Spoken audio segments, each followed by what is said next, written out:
is Guardian Radio, your station for up-to-the-minute news and intelligent, interactive, and engaging conversations. 96.9 FM. The views and opinions of the hosts and guests are their own and do not necessarily reflect the views of the management and staff of Guardian Radio.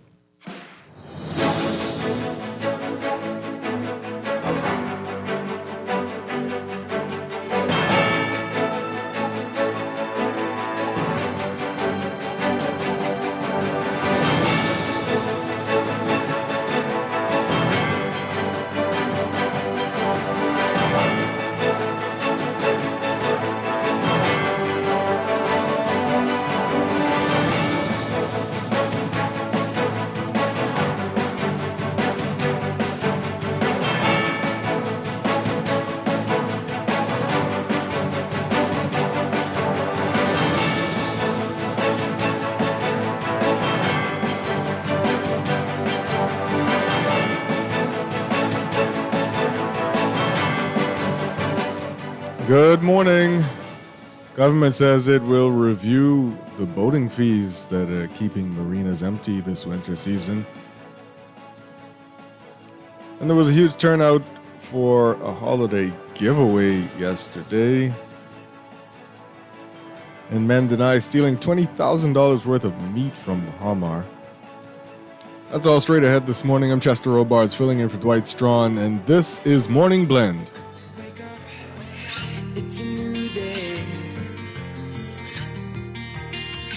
Wake up, it's a new day.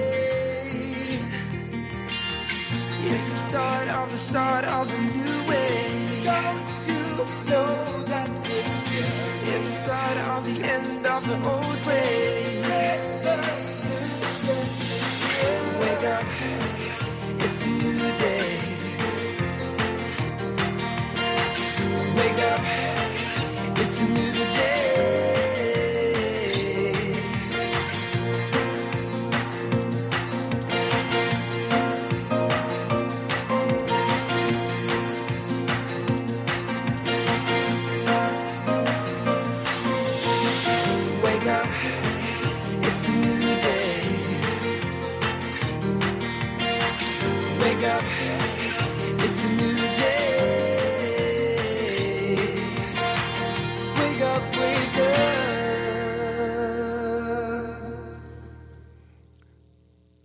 Good morning again, Bahamas. It is Tuesday, December 23rd, 2025. This is Morning Blend on Guardian Radio 96.9. Again, I'm filling in for Dwight Strachan. This is Chester Robards. Almost forgot my name there. In a moment, DeQuesta Dean will be joining us. Also this morning, we have Morning Blend Business. But first, it's time for the overnight, the latest breaking news from while you were sleeping, and the top national and international headlines this morning.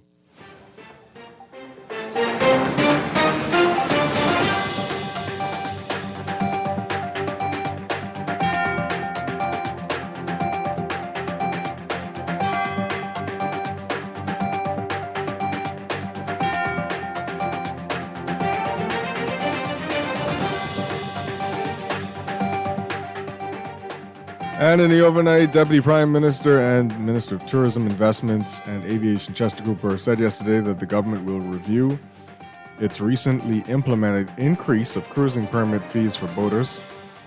Marina owners are blaming the increase for empty marinas and a 40% slump in boating traffic this year compared to 2024.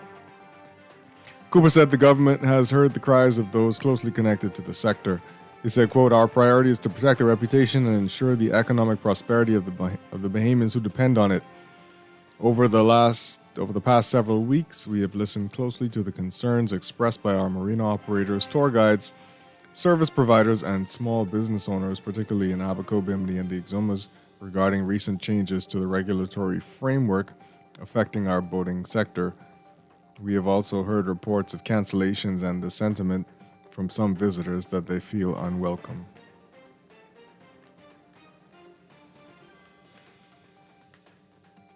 And 3 people were charged on Monday after thieves made off with more than $20,000 in prime cut meats from Bahamar.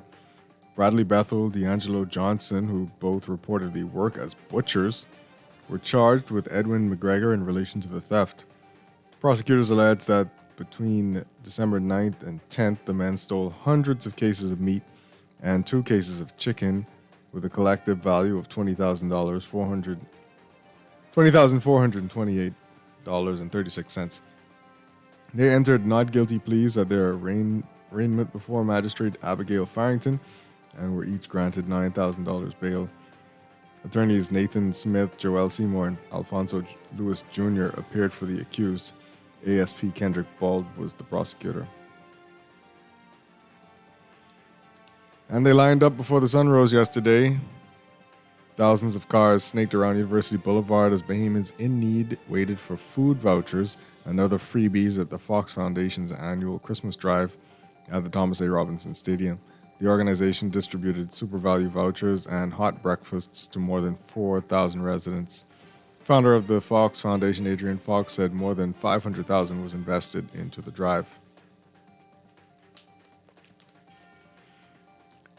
And with less than a year before a general election is constitutionally due, there are nearly 150 questions on the agenda of the House of Assembly. The Davis administration has not yet answered. Many of the questions have also been asked by the media and by others demanding accountability from the government. The questions stretch back to as early as October 2023, not long after the opening of Parliament. At that time, Opposition Leader Michael Pintard placed a series of questions on the agenda. Among them, he has asked that Immigration Minister Alfred Sears provide the House with a breakdown of people who were granted citizenship since September 2021, when the new government was formed.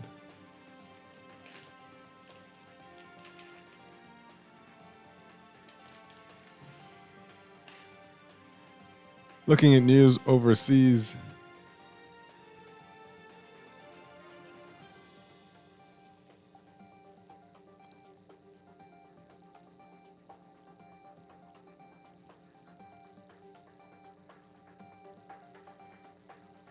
a car bomb killing a Russian general in Moscow. A car bomb killed a Russian general Monday, the third such killing of a senior military officer in just over a year. Investigators say Ukraine may be behind the attack. Lieutenant General Fanil Sarvarov, head of the Operational Training Directorate of the Russian Armed Forces General Staff, died from his injuries, said Svetlana Petrenko, the spokesperson for Russia's investigative committee, the nation's top criminal investigation agency. Sarvarov was 56. Petrenko said investigators are pursuing numerous lines of inquiry regarding the murder. One of these is that the crime was orchestrated by Ukrainian intelligence services. Since Moscow sent troops into Ukraine nearly 4 years ago, Russian authorities have blamed Kyiv for several assassinations of military officers and public figures in Russia.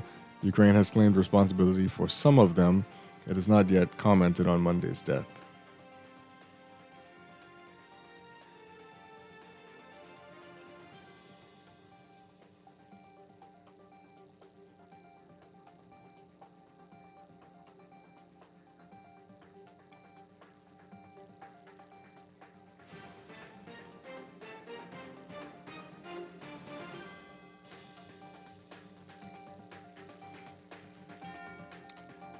And 2 NATO nation intelligence services suspect Russia is developing a new anti-satellite weapon to target Elon Musk's Starlink constellation with destructive orbiting clouds of shrapnel, with the aim of reining in Western space superiority that has helped Ukraine on the battlefield.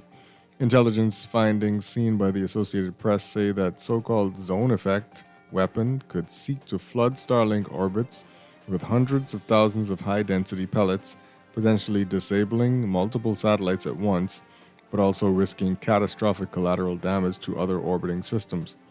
Analysts who haven't seen the findings say they doubt such a weapon could work without causing uncontrollable chaos in space for companies and countries, including Russia and its ally China, that rely on thousands of orbiting satellites for communications, defense, and other vital needs. Such repercussions, including risks to its own space systems, could steer Moscow away from deploying or using such a weapon, analysts say. Victoria Sampson, a space security specialist at the Secure World Foundation who leads the Colorado-based non-governmental organization's annual study of anti-satellite systems, says, quote, "I don't buy it, like I really don't. I would be very surprised, frankly, if they do something like that."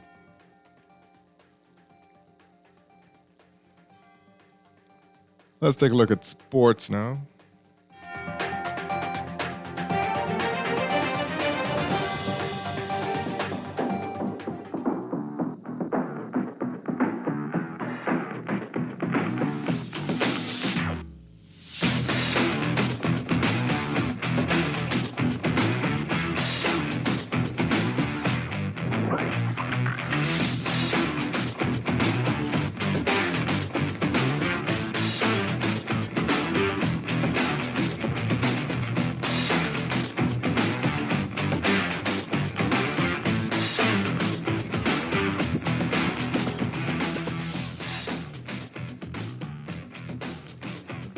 And we're talking about the Nassau Guardians Junior Female Athlete of the Year. There's a new phenom in junior female sports in the Bahamas, as revealed this year, and her name is Jazay Johnson. Johnson broke through in the athletic landscape this year like she was a shot out of a cannon, and she didn't ease up as she went on to experience national and regional success and cement her status as arguably the best junior female athlete in the country. The 14-year-old star athlete from St. John's College was unanimously voted as the Nassau Guardians Junior Female Athlete of the Year for 2025, finishing with 45 points. Javelin thrower and last year's winner, Tasha Stubbs, finished second with 32 points, and gymnast Keelan Bazard finished third with 29 points. Johnson experienced tremendous success in the short sprints and in the jumps, nearly qualifying for the Carifta Games in 5 events. She went on to qualify for Carifta and then went to the Junior Regionals meet in Port of Spain, Trinidad and Tobago over the Easter holiday weekend and won 3 medals.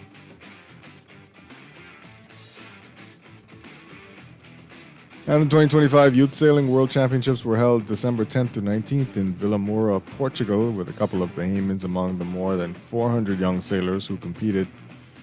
Eliza Denning from Lifer Key International School and Norman Cartwright Jr., who is a former youth sailor at the Bahamas National Sailing School, who attends Roger Williams University in Bristol, Rhode Island, were both in action for the Bahamas among the best young sailors in the world. Denning ended up 23rd out of 50 competitors, securing the top Caribbean finish at the event. Cartwright was 41st out of 57 competitors. And the Bahamas Lawn Tennis Association held another successful tennis open nationals as the top athletes from the junior, collegiate, and professional levels converged at the BLTA's National Tennis Center over the weekend. Among the players were 3 Billie Jean Cup players and 2 Davis Cup players competing fiercely as the Giorgio Baldacci National Tennis Championship wrapped up on Sunday.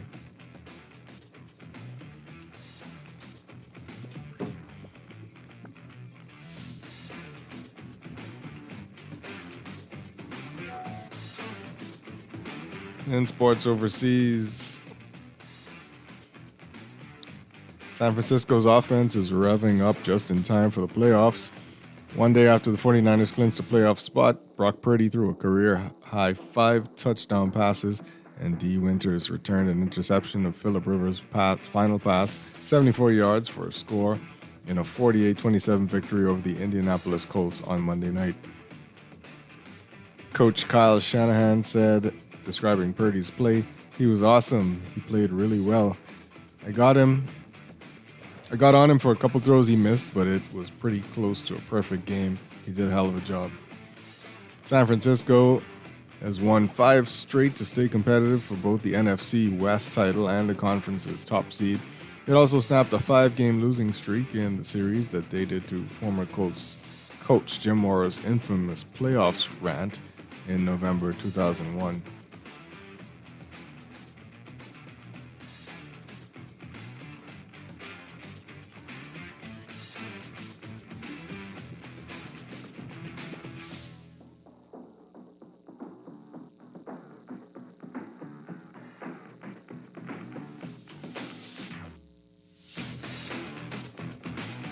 And Warriors forward Draymond Green had a heated exchange with Coach Steve Kerr in the huddle during a third quarter timeout Monday night, and then went to the locker room on his own to cool down. Kerr said even once Green returned to the bench for the finish of Golden State's 120-97 win against the Orlando Magic, he wasn't going to play again after what happened.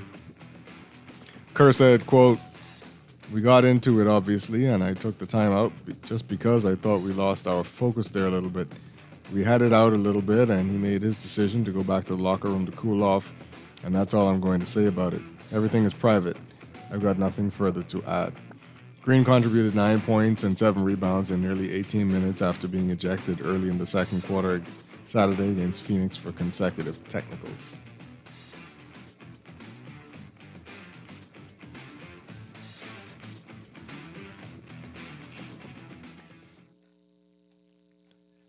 That's sports, and that's the overnight.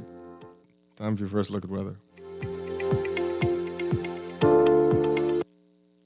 Wake up, it's a new day.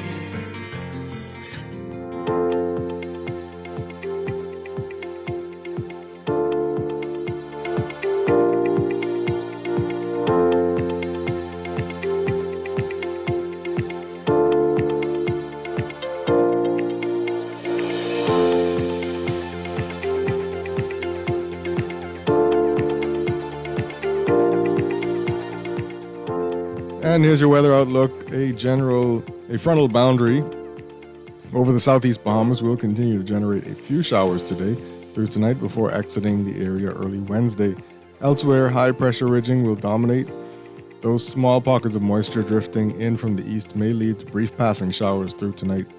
Fresh to strong breezes will continue across much of the island chain today and tonight, while the southernmost islands may see near gale to gale force gusts. High pressure will continue to dominate ahead of a frontal boundary forecast to track along the eastern flank of the islands on Christmas and Boxing Day. As a result, rain chances are expected to remain fairly low during this time, with some brief passing showers still possible along those easternmost islands. High pressure building late in the week will relax the pressure gradient, leading to lighter winds and drier conditions going into the weekend. Rip currents, high and rough surf. There is a risk of life-threatening rip currents, high seas and rough surf conditions impacting northern, eastern, and Atlantic-facing shorelines. Beachgoers and swimmers are strongly advised to refrain from entering waters in these areas. There is a risk of minor coastal flooding and beach erosion along northern and eastern coastal areas. Large, overtopping waves and wind-blown sand is likely and can prove hazardous to motorists and pedestrians. Therefore, it is advised that extreme caution is exercised while traversing these areas, especially the Glass Window Bridge in Eleuthera beginning this evening. Your outlook for the northern Bahamas: variably cloudy to partly cloudy today, becoming mostly fair tonight. A 10 to 20% chance of a passing shower. Winds northeast to east at 15 to 20 knots, decreasing to 10 to 15 knots by this evening. Your high temperature today, 81 degrees Fahrenheit, your low 72 degrees Fahrenheit. For the northwest Bahamas, weather variably to partly cloudy today, becoming mostly fair tonight. A less than 10% chance of a passing light shower or two. Winds northeast to east at 20 to 25 knots, decreasing to 15 to 20 knots by this evening. Your high temperature 81 degrees Fahrenheit, your low 73 degrees Fahrenheit. For the central Bahamas, weather partly cloudy this morning with decreasing cloud cover through this afternoon, becoming mostly fair tonight. A 10 to 20% chance of showers, decreasing to 10% by this evening. Winds northeast to east at 20 to 25 knots, decreasing to 15 to 20 knots with higher gusts this evening. Your high temperature outlook 81 degrees Fahrenheit, your low 77 degrees Fahrenheit. For the southeast Bahamas, weather partly cloudy to cloudy through tonight. A 20 to 30% chance of showers through tonight. Winds northeast to east at 20 to 25 knots with higher gusts. Your high temperature outlook 81 degrees Fahrenheit, your low 77 degrees Fahrenheit. That's your first look at weather. We'll have your extended outlook coming up in just a bit. But when we come back, we're discussing some of the day's top stories. That's when Morning Blend continues here on Guardian Radio 96.9, home of fresh news and smart talk all day.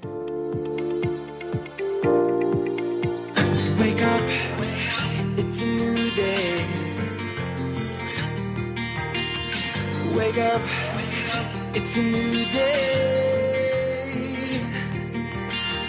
It's the start of a new way. Don't you know that it's the start of the end of the old way. Wake up, it's a new day. Wake up, it's a new day.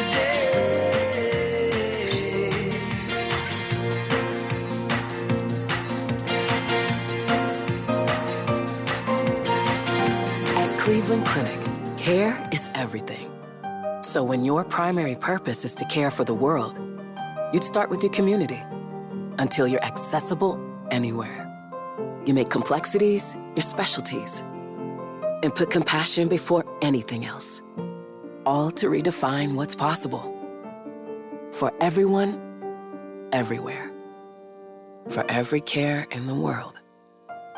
Cleveland Clinic. Looking to elevate your gadget game or are tech troubles simply slowing you down? Escape to a world of innovation at Custom Computers, your go-to store for the latest cutting-edge tech. Whether you need to upgrade your life with the best from Apple and Windows or your device needs a little TLC, the Custom Computers Know-How Store is the destination for unbeatable expertise and quality repairs. With 2 convenient locations, there's a Custom Computers near you on Patton Street in Palmdale and Caves Village, or call 396-1100. Southwest Plaza has so many stores, I've been trying to find a sensible way to list them all. There's CBS Bahamas, the Ashai Institute, BENC Snack World, Bamboo Shack Bahamas, there, the Athlete's Foot and BTC, Games and More, John Bull Fine Threads, Alive Bahari, Dairy Queen, 700 Wines and Spirits, Sandy's Clarkson Island Lock, Starbucks and Lowe's Pharmacy, plus Marco's Pizza and Lorraine. Southwest Plaza, what a wide array of stores. Southwest Plaza, stop by today and explore. This Christmas,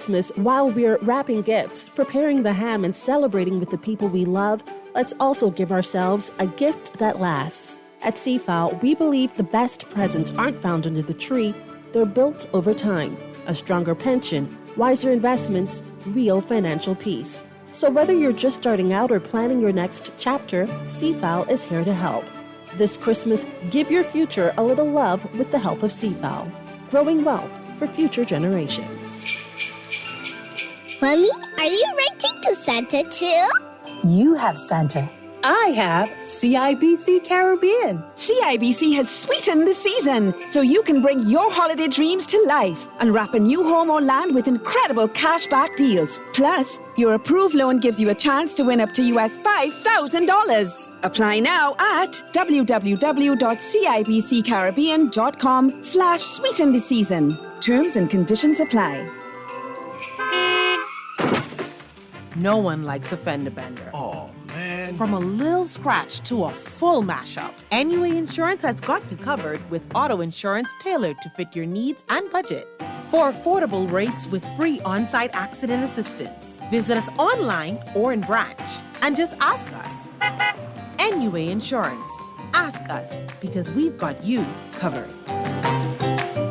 Are you ready to upgrade this Christmas with Wendy's and Coca-Cola? Simply upgrade your premium lunch combo to a large. Fill out your receipt, scan the QR code, and you'll have a chance to win up to $25,000 in cash and prizes. Wendy's is giving away $1,000 cash prizes, an iPhone 17, going places travel vouchers, a staycation at Comfort Suites, and more. So visit your nearest Wendy's and upgrade today.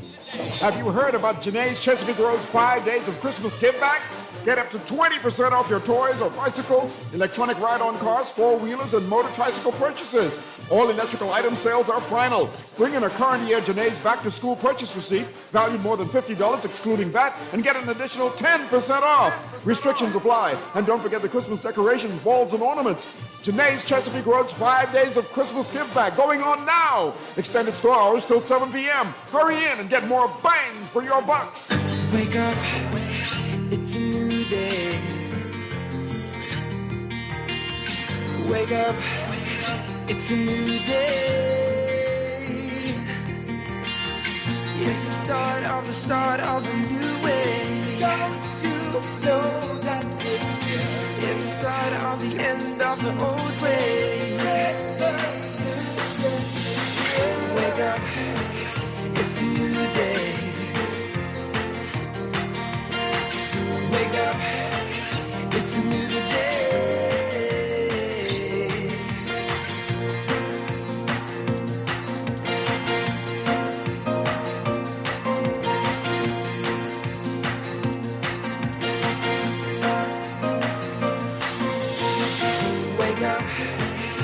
it's a new day. Good morning and welcome back to Morning Blend on Guardian Radio 96.9. We're streaming live on GuardianTalkRadio.com and the Guardian Radio app for your smart devices, or on your televisions on Cable Bahamas Channel 969 or BTC Flow Channel 612. We're on social media, Facebook, Twitter, and Instagram. Again, I'm Chester Robards. Joining me now, Duquesa Dean. Good morning, Chester. Happy Tuesday. Happy Tuesday. Is it Happy Christmas Eve? Yes, that's what it is. Good morning. Good morning, Bahamas. Glad to have you with me today, and you can join our conversation today. You can tweet us at morningblend969 or follow the hashtag morningblend. Be sure to like our Facebook page, facebook.com/morningblend969. Leave your comments and read what others are saying about the topics on the show. You can email us at morningblend@nascar.com. You can text us on the Guardian Radio text line powered by BTC. Text us at 422-GR96. That's 422-4796. Standard text rates do apply. Also coming up this morning, more weather and traffic, and we have business news coming up in Morning Blend Business at 9 a.m. But first, it's time to talk about what's in the news.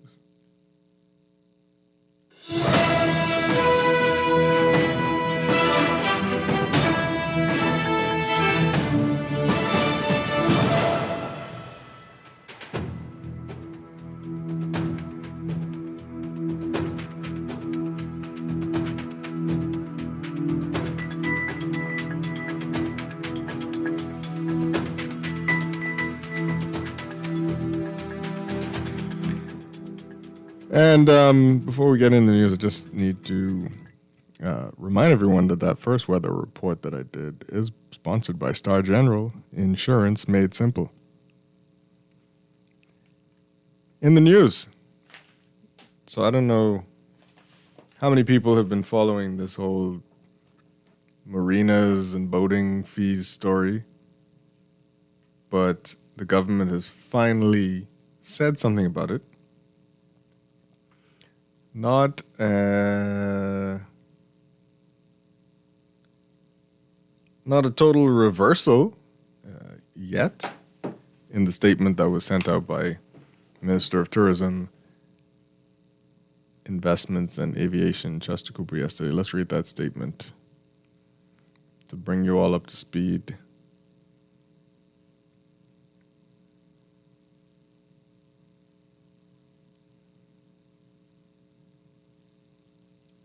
I was asking questions of the Office of the Prime Minister about it on Sunday. Didn't get an answer on Sunday. But then we received some information on... Let's see if we can play this. I'll send this to the producer. See if we can play that video there as well.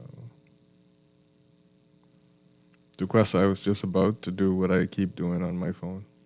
I don't know why I keep doing it. We need a safety proof something. Yeah, like I get an old or something. So let me read that statement. I don't know where the statement is. Okay, let's see. There it is. Okay. So this is a statement from Deputy Prime Minister, Minister of Tourism, Investments and Aviation, Chester Cooper, about a review of the boating fees and entry protocols. So the government hasn't reversed this thing yet. They're going to review it. And he says the Bahamas has built its global reputation on a foundation of warmth, openness, and a seamless partnership with those who visit our waters. Our priority is to protect that reputation and ensure the economic prosperity of the Bahamians who depend on it. Over the past several weeks, we have listened closely to the concerns expressed by our marina operators, tour guides, service providers, and small business owners, particularly in Abaco, Bimini, and the Exumas, regarding recent changes to the regulatory framework affecting our boating sector. We have also heard reports of cancellations and the sentiment from some visitors that they felt unwelcome. After discussions with Prime Minister Davis on the issues that have arisen, key notes of concern have been identified, and there will be a review of the current framework and its implementation. It is important to note that these measures formed part of a broader policy approach driven by considerations of regulation, environmental stewardship, and building infrastructure for the sustainable management of our maritime space. The Ministry of Tourism is focused on ensuring that the Bahamas remains one of the most welcoming and competitive destinations in the region for boating visitors.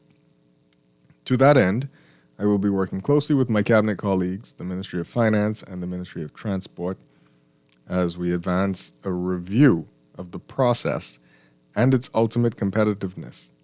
The aim is to assess the framework, its implementation, and its impacts. I am confident that through dialogue, cooperation, and good faith, we can arrive at an outcome that reflects our values, protects our interests, and reaffirms to the world that the Bahamas remains open, responsive, and ready to welcome all who wish to responsibly enjoy our waters. So it's a lot to unpack there, right? When we look at the fees that we charge, because I want to know, like, I want information. How does it compare to other destinations that are similar to ours in the Caribbean? I know that I've read that it was almost like a 700% increase or something like that. That's time to be corrected.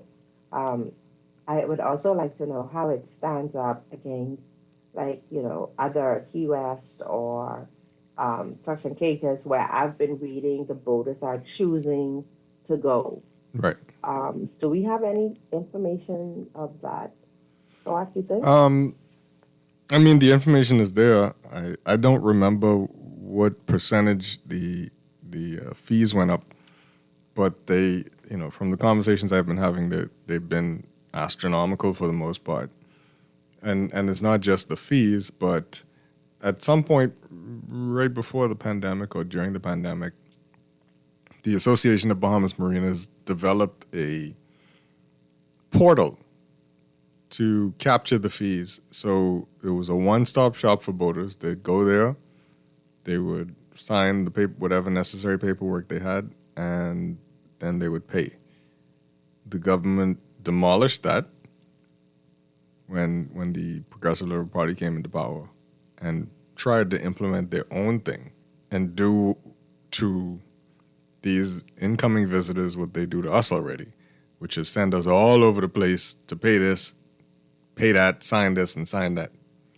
And so apparently you couldn't do it online anymore. You had to go into an office, right?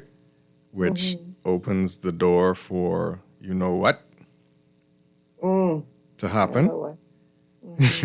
Right?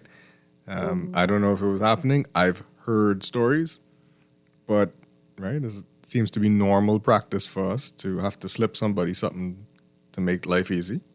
And I've heard that that's been going on. So they took it. So they took the ABM's nice website they built to help boaters and make their life easy, demolished it, say we don't want y'all collecting our tax dollars for us. I don't know why. Maybe a private facility could do a better job, but whatever. Now they increase fees, thinking that the Bahamas is the cat's meow for boaters, and they're gonna come anyway, and they were horribly wrong. Correct. Wrong. Because I see a lot of people saying that the marinas are empty in comparison to other seasons or other times, or pretty much just empty. Yeah. I got a video. Can we get that audio there? Yeah. Let's listen to this video from Harbor Island. Hi everyone.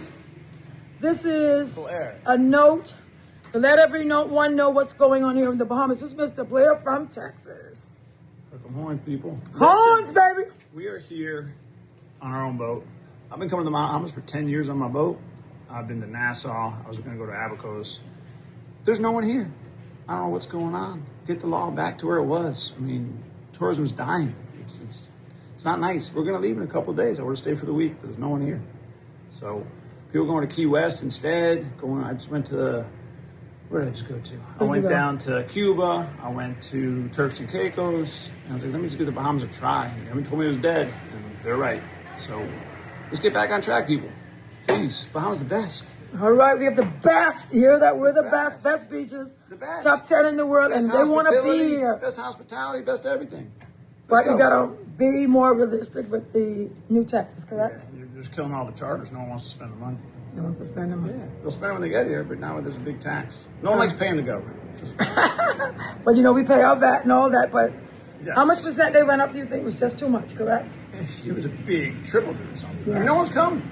Yeah, no one's here. No one's coming. All right, I think this is a message you guys got to hear. Thank you, Mr. Blair. Well, you heard it straight from a boater, right? And he's here, right? So he paid the fees clearly, maybe. Right. I guess, right? That's my guess. Right. If he's but here. Right, but he's one out of a few, and not only is it affecting the marinas, but I mean, if you listen to what he's saying, he wants to come to marinas that are full of people. He want to, right? Even if he decides to pay the fees, he wants some other people around him. Correct. He want to feel the vibe, but the marinas are empty. There's no vibe. Wow. And so you're hearing stories of, the little people who work for some of these marinas, some like little shore restaurants that are close to the marinas or attached to the marinas, who got like 2 employees, and they would feed people who come on boats who got to lay off 2 people. Yeah. Because they just don't have any business. Go ahead. It goes a little further too, though, Chester, because you have those smaller companies. But if you are ever in Super Value, top of the hill, Marquis Street, or Fresh Market, at certain points, can you hear me? Yeah. Mm-hmm. Those people are in there buying groceries by the cartful to stock their yachts, or for their private chefs to make their meals or whatever. So it impacts other businesses as well. Where do they buy gas from? Do they get gas while they're in the Bahamas? Where do they get fuel from? Right. You get it from the marinas. Exactly. So there are a lot of trickle-down impacts that should be considered. I'm glad that the Minister of Tourism is taking a look at this and saying we're going to go back to the drawing board. And I hope that they do an analysis to see what other Caribbean countries are charging and to see what we're charging, just to do a comparison and fact finding, and to determine if the rates that have been established need to remain. And I've seen Bahamians say things like they come in and they fish in the sea, they get enough fish for free, so that could offset the cost. We are a peculiar people, okay? But it's interesting. It is, but I mean, the proof is in the pudding, right? Yeah. The people aren't coming here. You heard the guys say people are going to Key West, and Key West is beautiful. I've been there. Yeah. It's a fun place to be, right?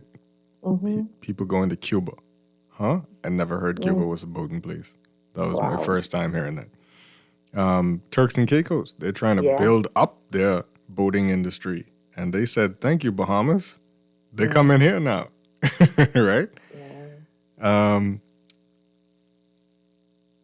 It was a bad idea. The boating industry said so immediately when the government decided to do it, and they went ahead and did it anyway. And saying to themselves, "People love it here. They're gonna come." We're close. We're close. We always hear this word from people in the industry: proximity. We have proximity. Right. They're gonna come. No, they ain't. Right. And no, they didn't. Here are the results. Yep. Here are the results. And they tested it. Sorry, go ahead.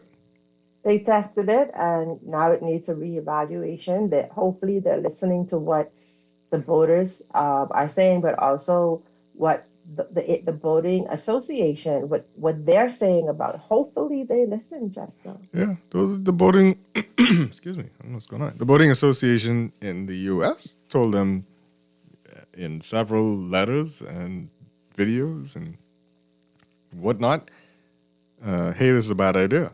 And people are already talking. They're saying we don't want to come here anymore. And there's other things, right? There's other things involved, especially the fact that one of the sticking points is that they don't want to go through the hassle of filling out some bunch of paperwork. I've not seen it.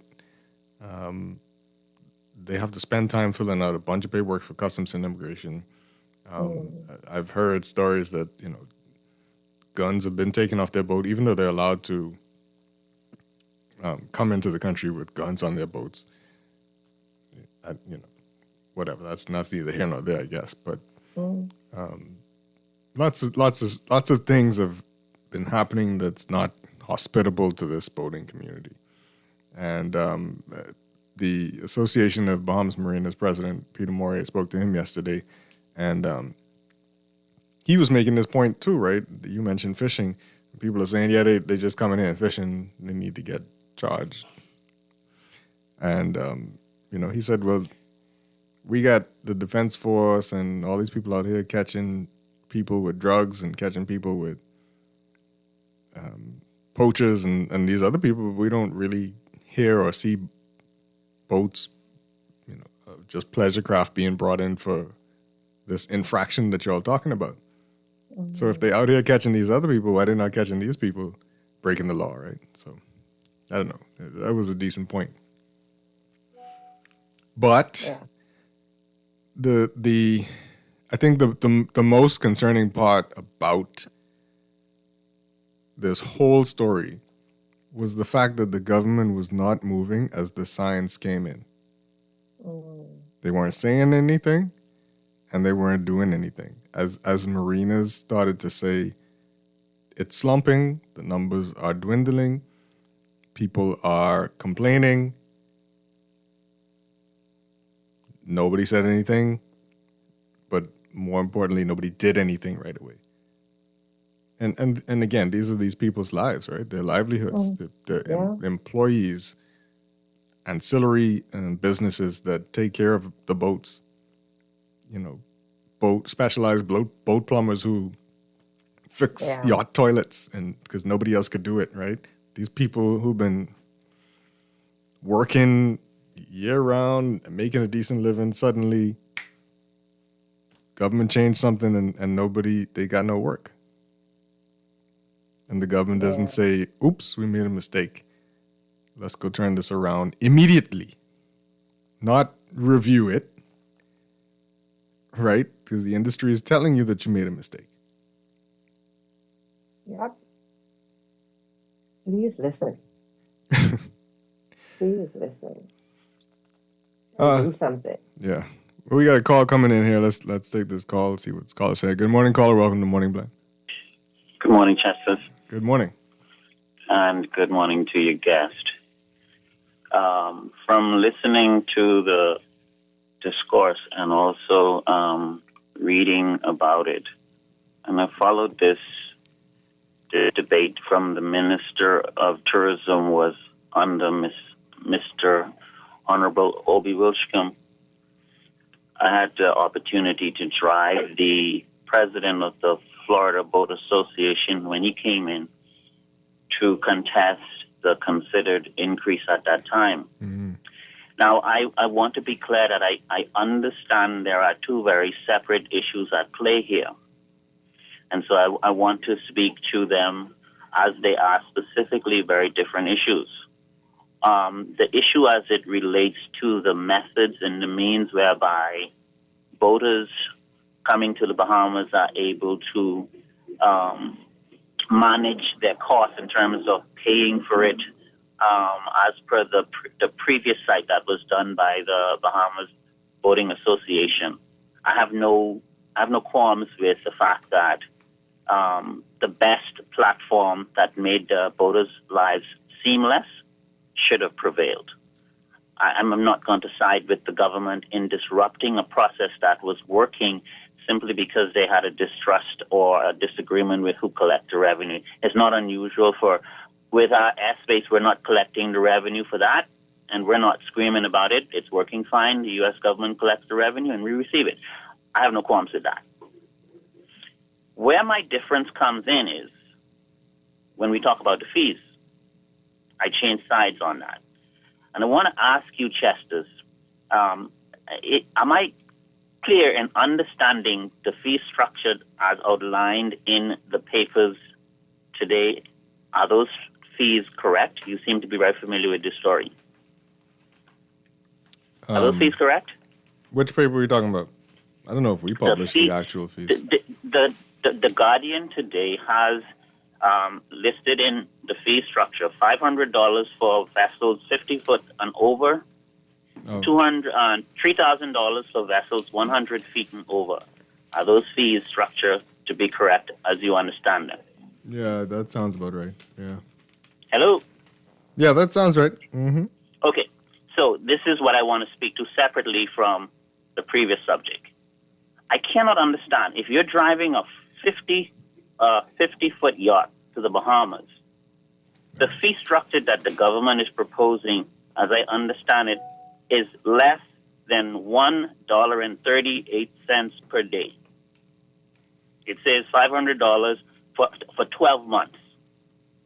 That's $41.66 per month. Let's move up to the bigger boat. Go ahead, sorry. Who comes for a month? Who comes for a year? The point is the fees as it relates to you as an owner and cost. Okay? That's the bottom line for me right now. Let's talk about the bigger boats. Okay? The bigger boats are most of these boats are here for the winter. Most of these boats come from the December month, and just as the hurricane season approaching, they leave, most of them. But generally speaking, let's move to the bigger boats. The bigger boats, it says $3,000 for a single 12 months. That's about $8.33 per day. What I want, this is what I told the Florida Boat Association. Your guest in the studio mentioned how when you see these boats provisioning in the food store, the amount of monies that they are spending in the food store, that's fine. What it says, too, is the other side of that coin is these same yachts sit in the Bahamas and run a charter for $3 and $4 and $5 and $20,000 a day. Okay? Depending on the size, depending on the guest. I work with them. You're telling me that if I'm to understand that these yachts are angry because the government of Bahamas want $1.38 per day or $8.33 per day for them to be here? Is that the argument that is being made right now?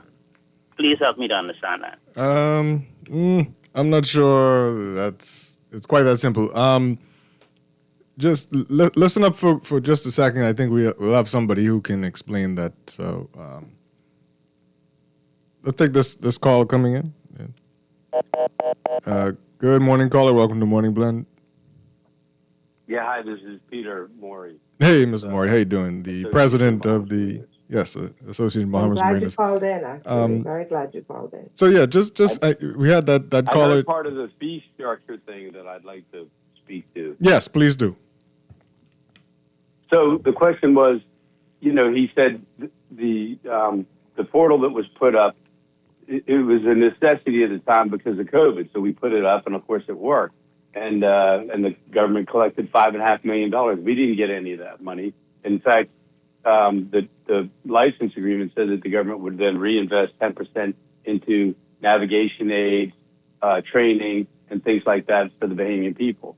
So that's how that whole thing worked. Obviously, somebody saw it as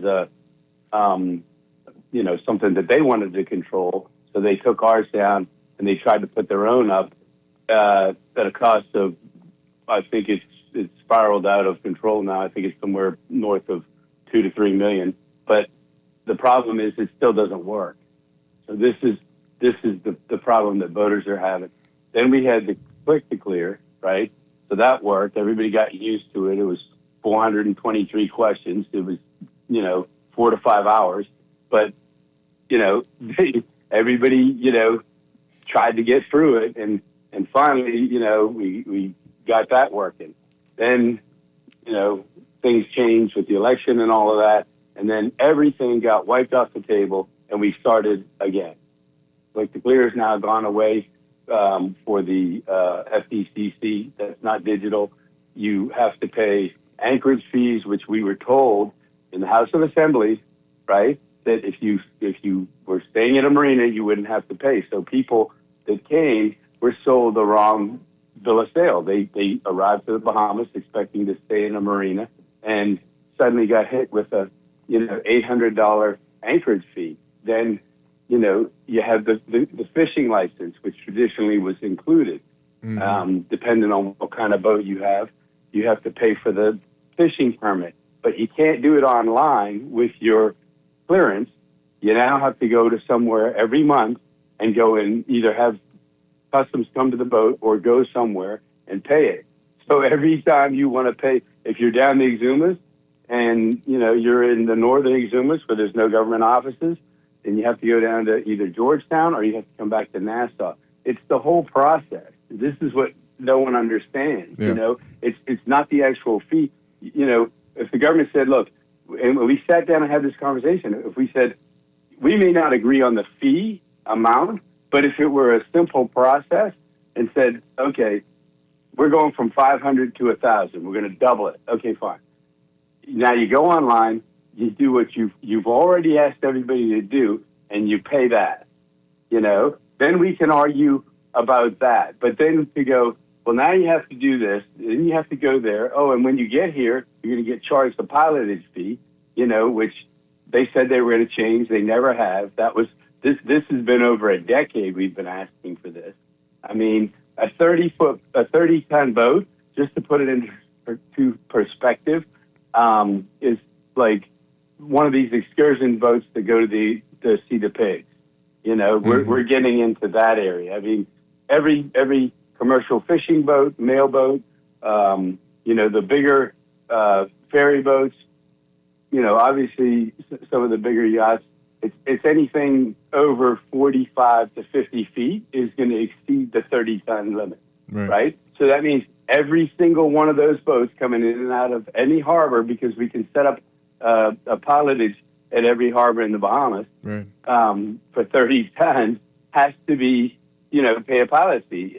And this is what I have a problem with, because they would not dare go to, Arawak Key or Potter's Key and ask any of those boats, could you imagine telling a local fishing boat, y'all got to pay a pilotage fee or even a mailboat? Never happened. But they'll single out one group, which is us, because we're a small group and we're an easy target. And this is what's unfair, because we have Bahamians that work in this business. It's not, this is not a foreign-owned business. These are all Bahamian licensed businesses. When the Department of Ministry of Finance sent in their Marine Revenue Unit to go and tear apart the marinas and raid us all, in the end, what did they find? They didn't find any of the marinas that weren't in compliance. We were all in compliance. So it was a wasted exercise, because we're tax-paying Bahamian businesses. And I hear too many times in the press and social media, people are like, oh, these marinas, they get this and they get that. All we are is a business. I mean, I have so many shore supportive businesses, Bahamian provisioners, Bahamian dog walkers, barbers, boat washers. These are all people that live in our communities, especially in the out islands. And we're now going to take that away from everybody.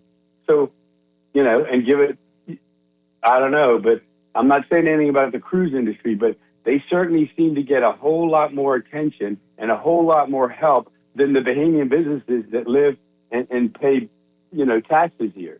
And we're just asking to be treated as fairly as everybody else. That's what we're saying. It's not, but piling on these taxes. I mean, we have, and I'm sure many Bahamian boaters will tell you, the RBDF is boarding boats and confiscating your boat until you pay a speeding ticket. Like, could you imagine if that happened on the streets of Nassau?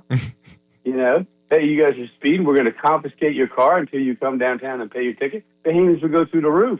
But, they can get away with it and do it to us because we're a small industry, and nobody cares.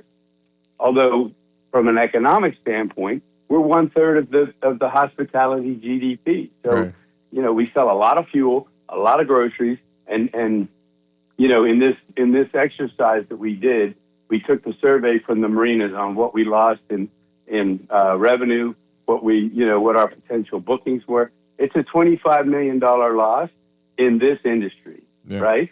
But the local economy, it's 5 times that, because all of these people rent hotel rooms, they go to restaurants, they go to casinos, they go to, all kinds of other Bahamian experiences, And the beauty about it is, in the Bahamas, they can go to our family islands, which a lot of Bahamians understand this, because when you ask somebody where they're from, they always pick an island group, or they're from an island group. So we have different cultures and different reasons to go to different island groups, and I'm proud of that as a Bahamian, Like, I want people to go to Cat Island. I want people to go to Crooked Island. I want them to see, Spanish Wells, Abacos, Eleuthera, because everybody has their own little, take on the Bahamas. But, getting on one of these,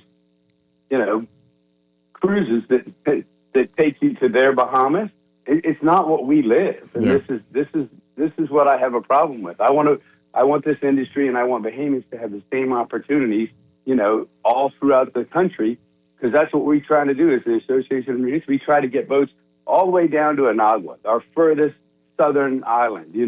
I can tell you, I've set up, for many yachts, I've set up tours with the rangers down there in our national park.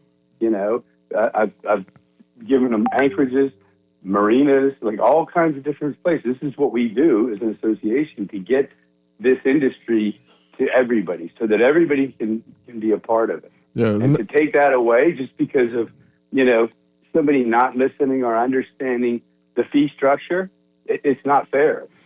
I want you to help. There was a caller asking about the fee structure, and saying that the increase really wasn't that much.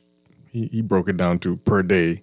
But tell us, how the industry is feeling, the boaters are feeling about the fee increases. You said a lot of it was more the entry policy and the how onerous that is as well. But what about the fees? Because that caller was interested in.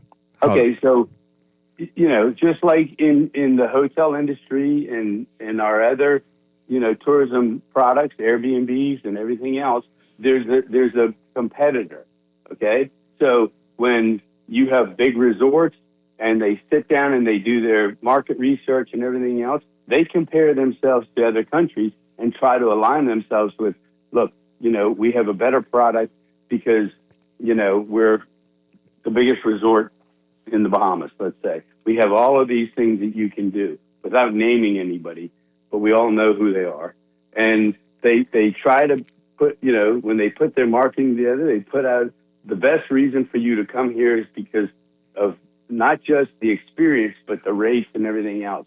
We do the same thing in the marina business. It's exactly the same. It doesn't change from country to country. So when we compare what it costs to go to some of these other jurisdictions, and trust me, they're building new marinas in places that we didn't have traditionally a competition in. Our competition was with the Eastern Caribbean.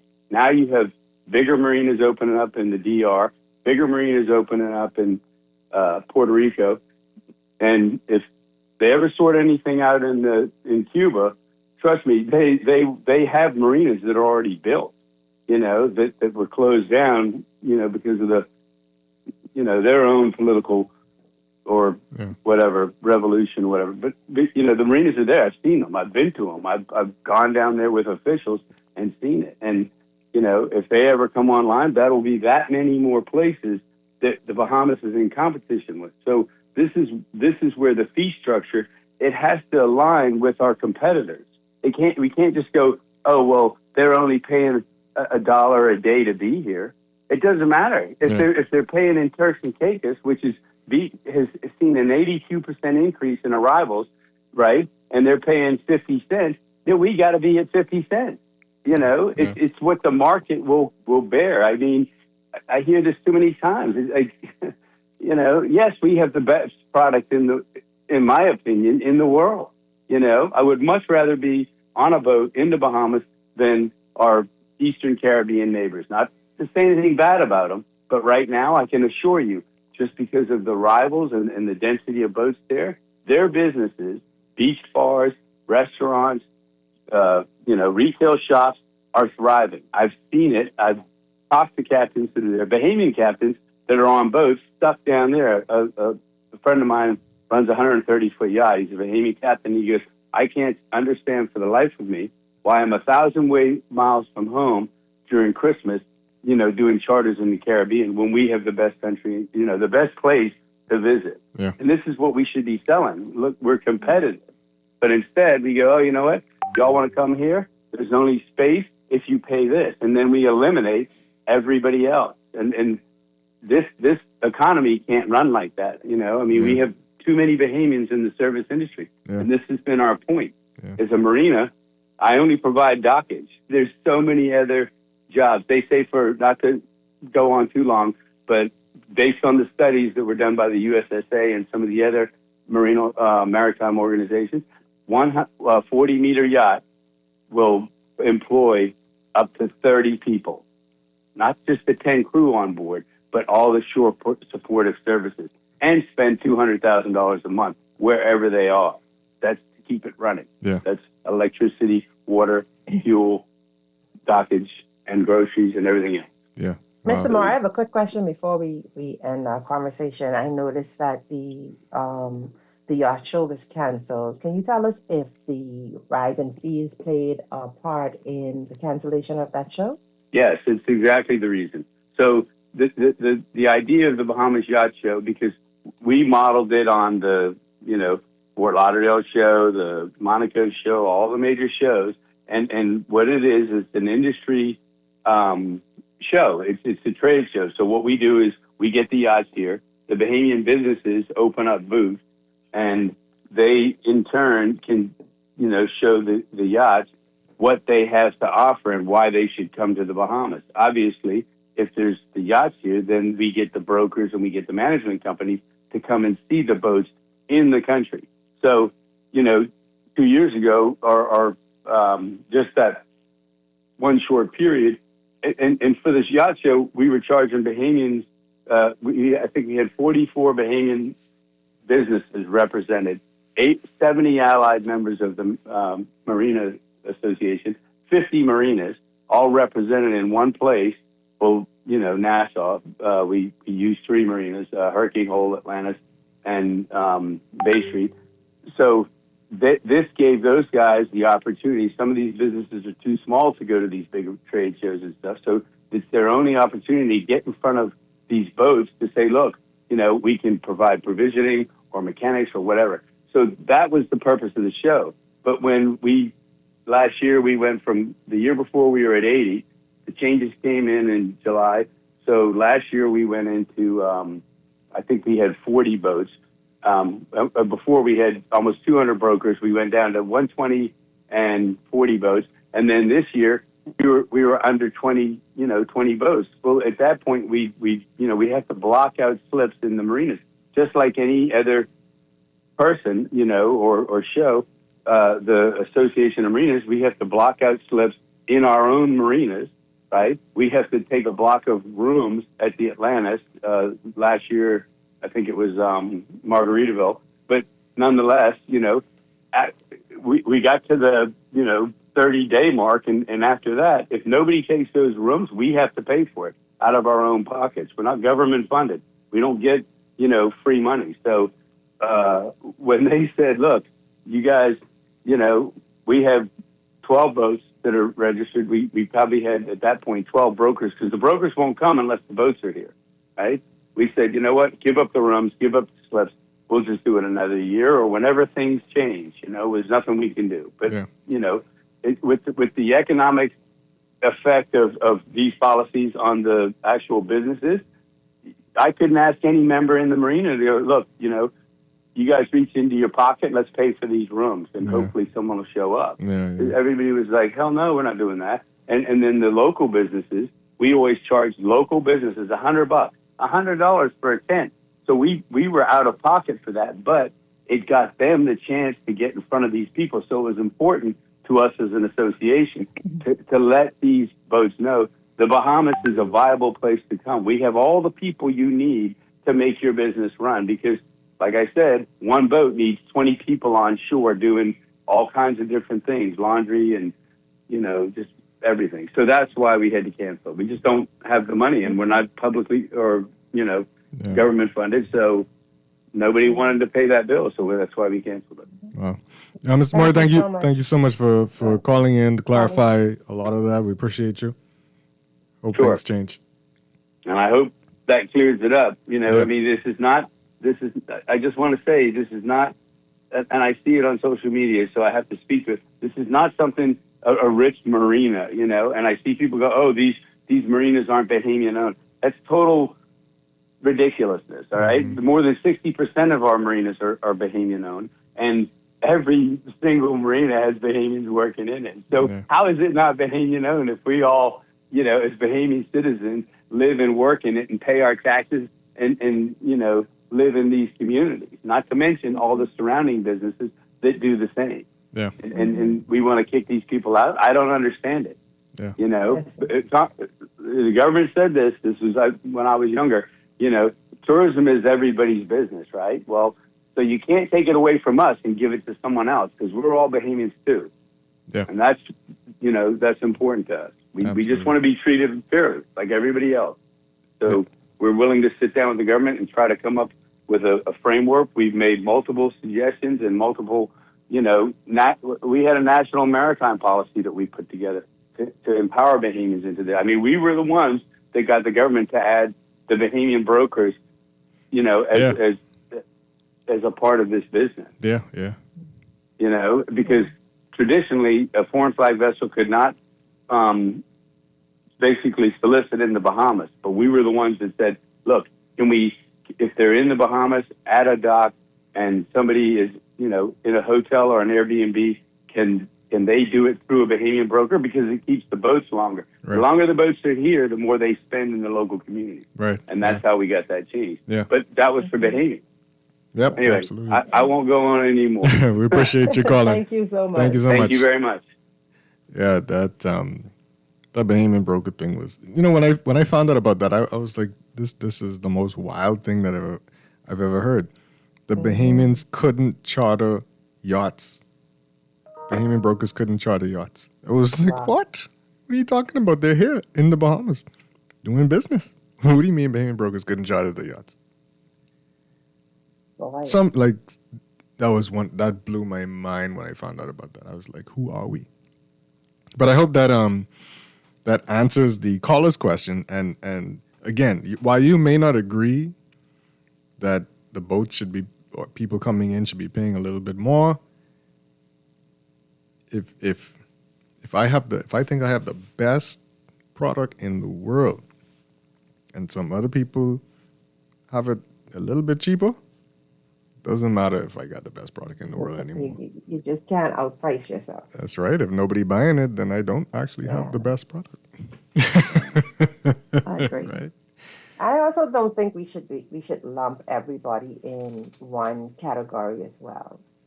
Some people come for days, some people come for a month, and so you have to pay annual fees. Like, there's a lot to consider. Just don't outprice yourself. Yeah. Because you'll get exactly what we have now. Absolutely. All right. We got to go to our break, and we'll probably end up in the news, I guess. And Morning Blend will return on the other side. It's the start of a new way. You try to rest, roll with the best. For all your printing needs, there ain't no one better, no. For posters and banners, magazines and flyers, for window decals, greeting cards and newsletters. No job too big and there's no job too small. You name it, we can print it. Just give us a call. Let Print Masters bring your masterpiece to life. Located in the Nassau Guardian Building, telephone 302-2361. 'Tis the season for dreams to come true. There's Santa for the kids and CIBC Caribbean for you. Whether it's a house, land, vehicle, or upgrading your home, CIBC Caribbean can support your dreams with the financing you need. Enjoy incredible cashback deals with mortgages and land loans. Plus, Your approved loan gives you a chance to win up to US $5,000. Apply now at www.cibccaribbean.com/sweetentheseason. Terms and conditions apply. As an athlete, I've learned that success isn't built on extras. It's built on the essentials. Strength, discipline, smart choices. That's why I'm proud to partner with Bahama Health to introduce Essential 300, a comprehensive health insurance plan that's all about covering what truly matters. Essential 300 is Bahama Health's most affordable major medical plan for groups and individuals. It offers access to a specialized network of care with essential benefits like preventative services, because real strength starts with staying healthy. You may not be training for a race, but everyone deserves strong and affordable coverage with Essential 300. With Bahama Health, you can feel good about your health plan and protect what truly matters, your health. For more information, call 396-1350 or visit www.bahamahealth.com. This New Year's Eve, Bahamar invites you to experience a night where luxury meets pure island energy. A night designed for those who want to welcome 2026 in unforgettable style. On Tuesday, December 31st, the party ignites on the shores of Cable Beach with dazzling entertainment, premium open bars, gourmet food experiences, and a midnight fireworks spectacular lighting up the sky. And headlining the celebration, one of the biggest names in global music, Grammy Award-winning superstar Sean Paul, live at Bahamar, bringing an explosive performance that will carry you into the new year with non-stop vibes. Indulge in the taste of Bahamar Culinary Showcase, dance under the stars, and immerse yourself in the ultimate New Year's experience, all at the Caribbean's leading luxury resort destination. Make this your most iconic New Year's Eve yet. Secure your tickets now at bahamar.com/events. Bahamar, life spectacular.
And as your final look at weather for today, brought to you by Sherwin-Williams Paints.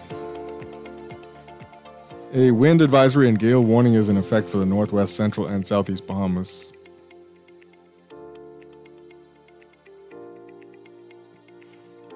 In your general situation, a frontal boundary over the southeast Bahamas will continue to generate a few showers today through tonight before exiting the area early Wednesday.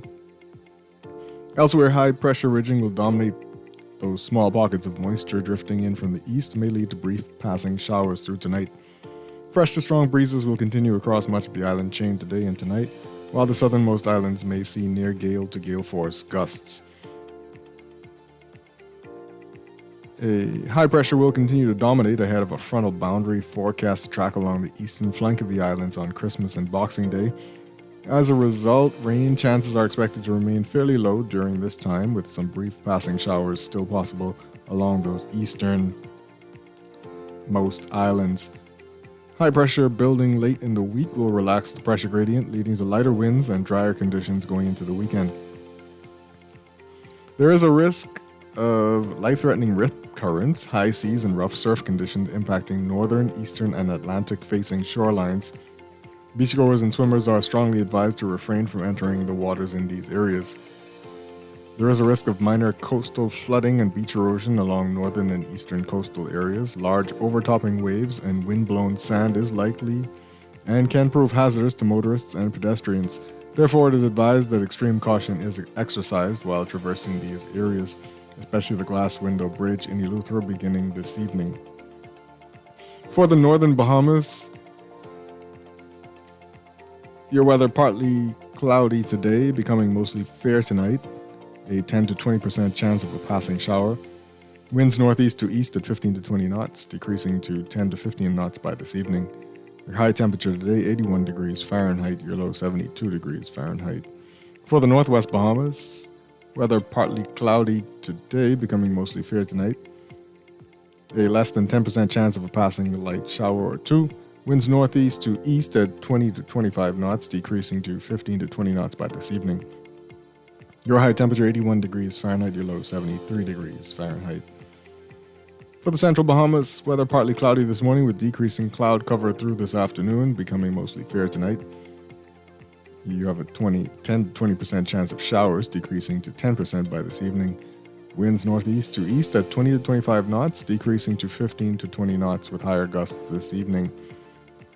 Your high temperature, 81 degrees Fahrenheit. Your low, 77 degrees Fahrenheit. For the southeast Bahamas, weather partly cloudy to cloudy through tonight. A 20 to 30% chance of showers through tonight. Winds northeast to east at 20 to 25 knots with higher gusts. Your high temperature outlook, 81 degrees Fahrenheit. Your low, 77 degrees Fahrenheit.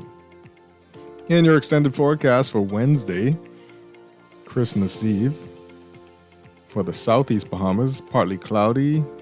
A mix of sun and clouds for all areas, a 10 to 20% chance of showers. Winds in the northern Bahamas, northeasterly at 10 to 15 knots. Elsewhere, northeasterly at 15 to 20 knots with higher gusts. Your high temperature, 81 degrees Fahrenheit for Christmas Eve, and your low, 72 degrees Fahrenheit. And for Christmas Day, for all areas, a mix of sun and clouds, 10 to 20% chance of showers. For the northern and northwest Bahamas, winds north to northeast at 10 to 15 knots, decreasing to 10 knots or less on Christmas Day's afternoon. For the central and southeast Bahamas, winds northeasterly at 15 to 20 knots with higher gusts, decreasing to 10 to 15 knots by the evening. High temperature, 81 degrees Fahrenheit. The low, 72 degrees Fahrenheit.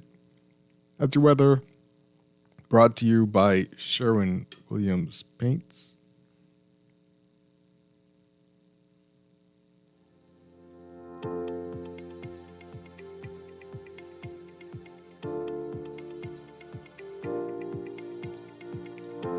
Looking to paint? Your local Sherwin-Williams store has top quality paints, expert advice, and everyday discounts to help you save only at Sherwin-Williams.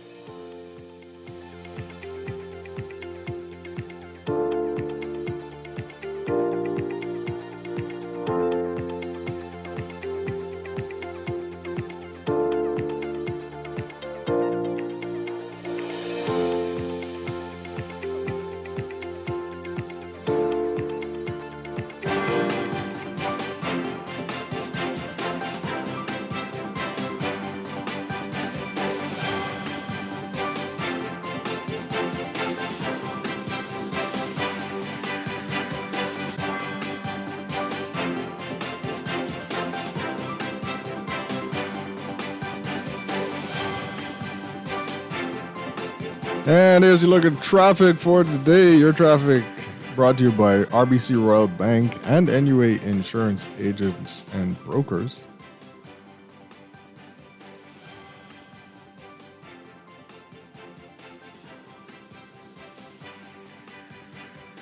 Traffic brought to you by RBC. With RBC, reaching your goals happens here.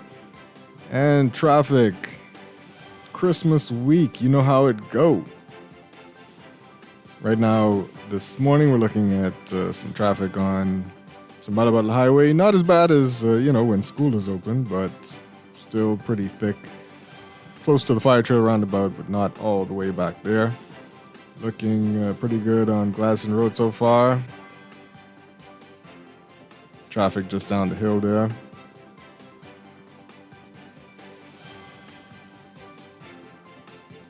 Pretty loose in most areas because schools are closed.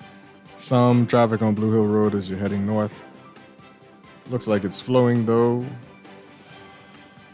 We expect those last minute shoppers to be out later in the day. That's when your traffic is likely to get thicker. Just want to give you some traffic information. Starting today, and we'll go over it once again tomorrow. But there will be road closures as an advisory from the police put out today, advising the general public that in preparation for the upcoming Boxing Day and New Year's Day Junk New Parade, several streets in downtown Nassau will be closed to vehicular traffic. Road closures will take effect on Thursday,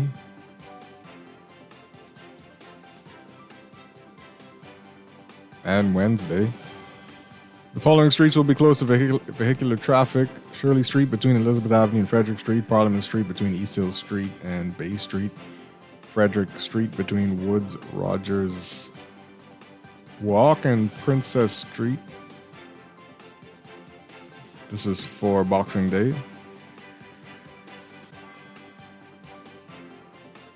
Elizabeth Avenue between Shirley Street and Bay Street, East Street between East Hill Street and Woods Rogers Walk, Charlotte Street between East Hill Street and Bay Street, Market Street between Bay Street and Princess Street, George Street between Bay Street and Duke Street, Navy Lion Road between Woods Rogers Walk and Marlborough Street between Cumberland Street and West Bay Street, Cumberland Street between Marlborough Street and Duke Street. Motorists are advised to observe the following traffic diversions. Westbound traffic on Shirley Street will be diverted onto Collins Avenue. Eastbound traffic on Marlborough Street will be diverted south onto Blue Hill Road. Northbound traffic on Blue Hill Road will be diverted west onto Marlborough Street. The public is encouraged to plan accordingly, follow posted signage and directions provided by police officers on duty. We'll go over that list for Boxing Day again tomorrow, just to make sure that you're up to scratch on your closures. Again, this segment of the news brought to you by RBC. This segment and NUA Insurance and Brokers. With RBC, your ideas happen here. NUA agents, insurance agents and brokers, your partner for smart motor insurance and advice that puts you first. Whether you're at home or on the go, getting an instant motor quote is easy. Call us, visit your nearest branch, or log in anytime at nuainsurance.com.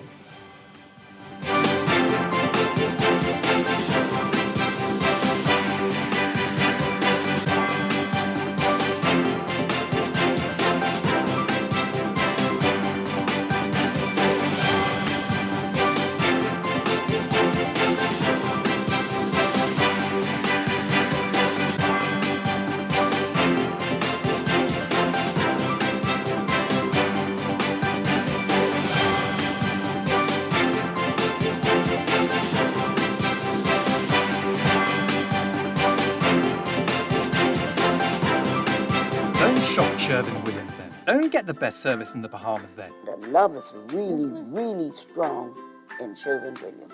We don't just sell paint. We service you with a smile, good hearts, mind, soul, and body. And we love our customers as much as we love ourselves. Yes. Real talk. I'm not just saying this Real talk. to impress myself. We love to go beyond with customer service. So they feel delighted to come in Sherwin-Williams because they know I can either see Dee Dee, or I can see Shelly, or one of our other wonderful staff members. We treat our customers with the respect of our boss because there are many paint companies they could choose to go to. No, baby. If they go to some other paint companies, so I'm going to get this little thing at the end of the week. We want to make sure you get that little ting, Shelley. Come visit Shelley and Dee Dee at Sherwin-Williams Bahamas, and you'll surely find color in every day. Are you searching for something new? Something exciting? Your dream job in paradise? Well, look no further. Royal Beach Club Paradise Island is hiring. Join a dynamic group of passionate hospitality professionals, craft unforgettable moments, and thrive in a vibrant, welcoming atmosphere. Play your part in shaping the future of our team while growing your own career every day. Bring your energy, your passion, and your creativity to a workplace that's as dynamic and fun as you are. At Royal Beach Club Paradise Island, the opportunities don't just exist. They're limitless. So are you ready to find your perfect fit? Visit Royal Beach Club at paradiseisland.com/career today and step into a world of exciting possibilities.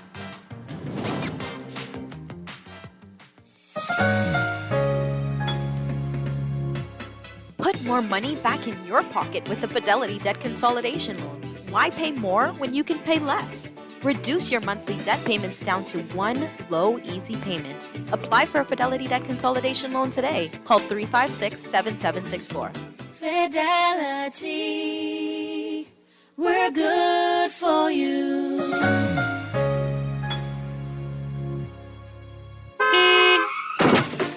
No one likes a fender bender. Oh, man. From a little scratch to a full mashup, NUA Insurance has got you covered with auto insurance tailored to fit your needs and budget. For affordable rates with free on-site accident assistance, visit us online or in branch and just ask us. NUA Insurance. Ask us because we've got you covered. Screws and Fasteners World, Balfour Avenue and Palm Beach Street, has those hard-to-find fasteners for you right now. You can find stainless steel regular hex, carriage bolts, galvanized bolts, threaded rods, nails, self-tap screws, sex bolts, anchor bolts, turnbuckles, masonry tools, hand tools, and weed whacker strings. Check out the rope selection and car body fasteners, too. Special orders are welcome. It's your #1 fastener store. Screws and Fasteners World, Balfour Avenue and Palm Beach Streets. Call 326-1976.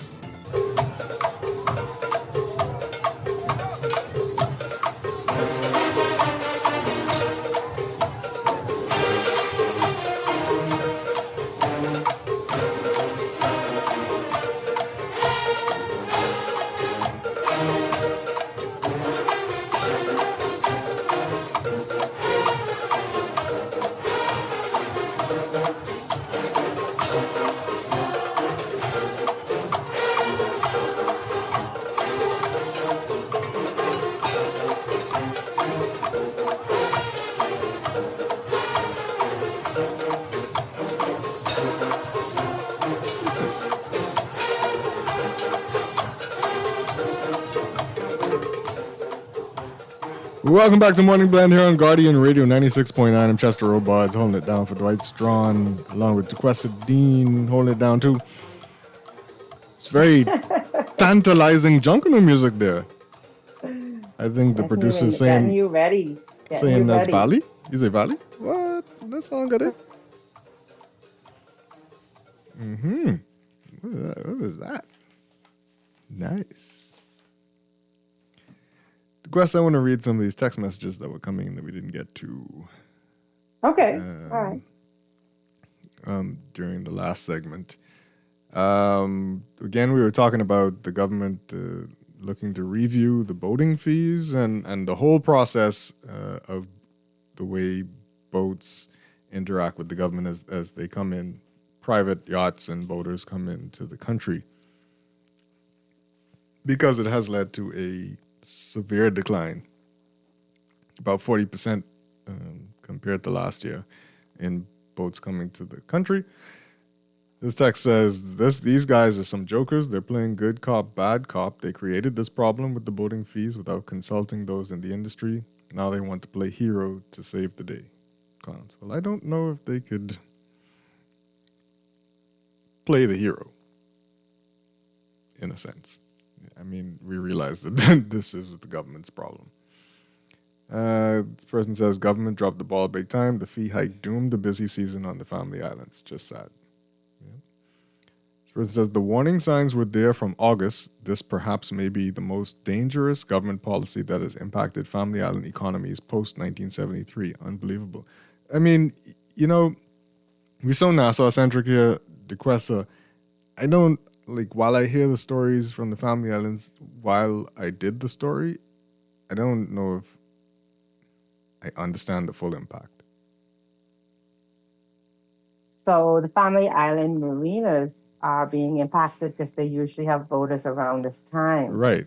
That's what they're saying, and it's true. Like, we are so Nassau centric, we only think about the impacts that, for Nassau, but it goes beyond Nassau. Yeah, but you know, I guess right now I'm not hearing like the cries from the people. I know, a Free National Movement candidate now for South and Central Land, Abaco, I think, put out a statement yesterday saying, these marinas aren't just like a amenity for a hotel in some of these islands. They are the thing,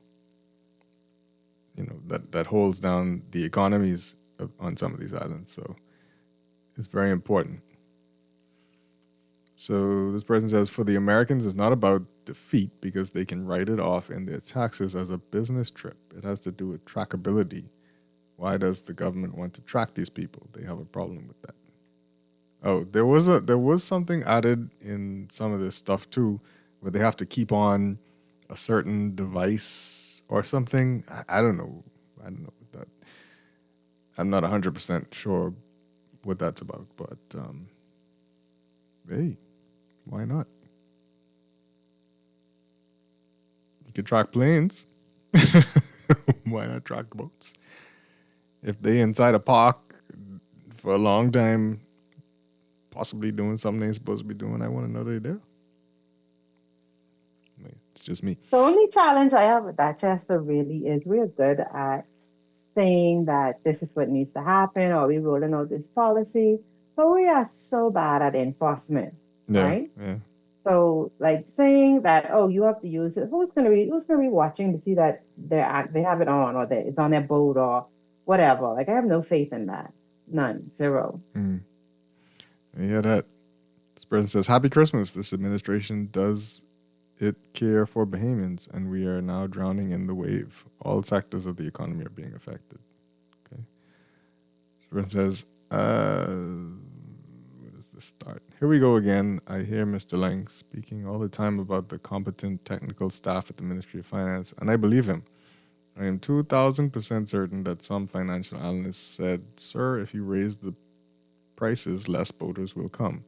Sir, with no clue about price analysis, but filled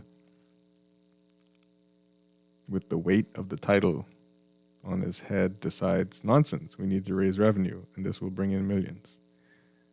They keep doing this over and over again, these ill-thought-out crazy policies that reduce revenue. The fees aren't as simple as that caller says.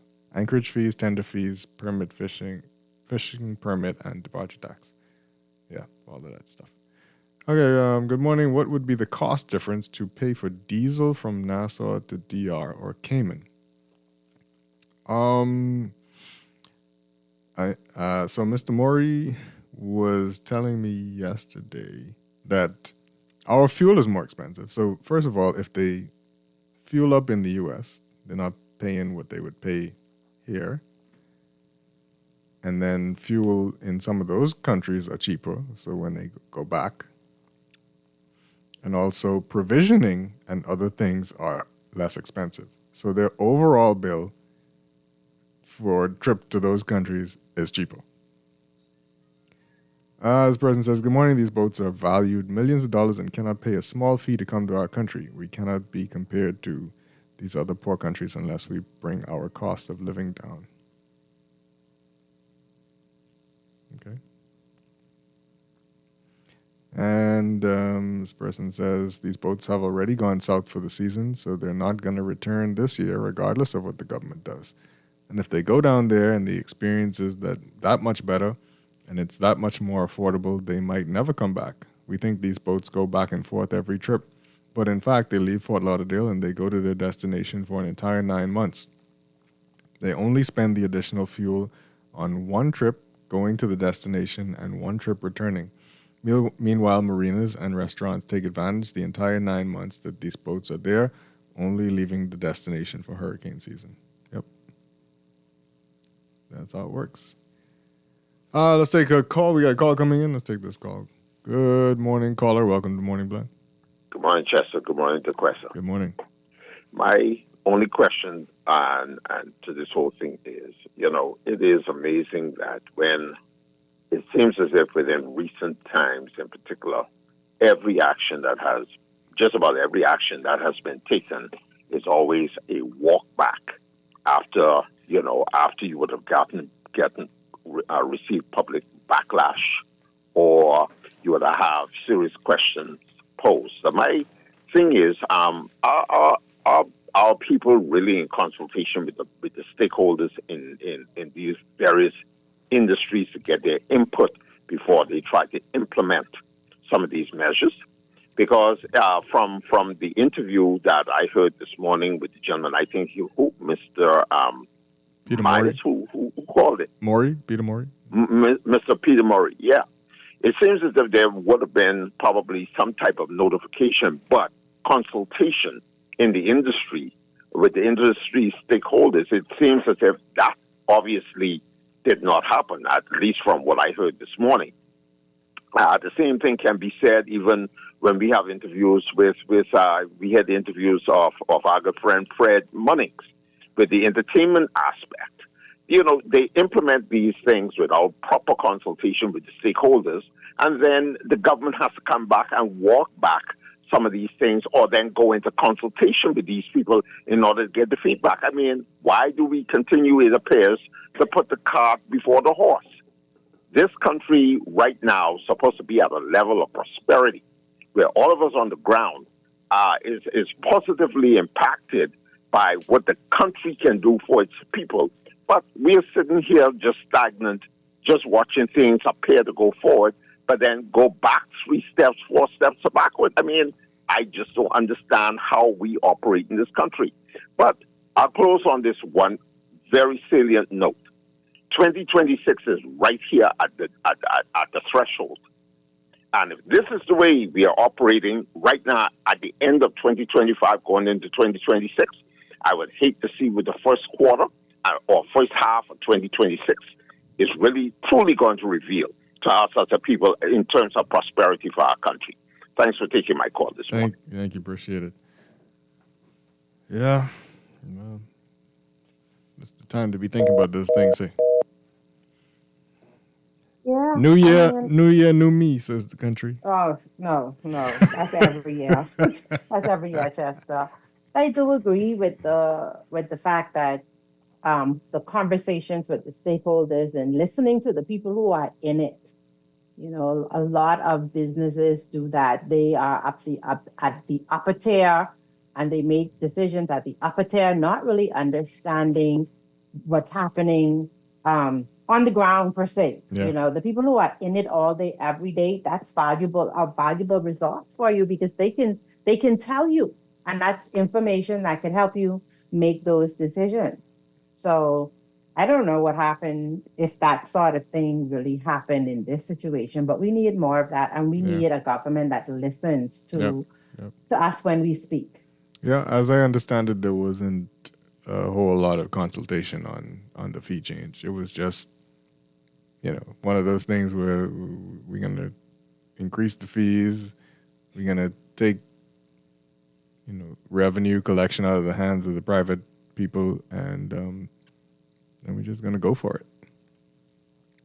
That was it, I guess. We got some calls coming in. Let's take this call. Good morning, caller. Welcome to Morning Blend. Caller, you there? No? Okay. Because I want to switch gears ever so slightly here. Yes, it's not slight, but some other stories in the paper. Well, as always, these giveaways. The Fox Foundation had a giveaway yesterday, causing all kind of traffic, and so people see those cars on the road and they say, "Oh, but there's a lot of need in the country." But then you get some people who say, "Well, Bahamians just tingsy, so they would have been on that line anyhow. Whether they need it or not. I'm sure it's a combination. I'm sure it was. Hey.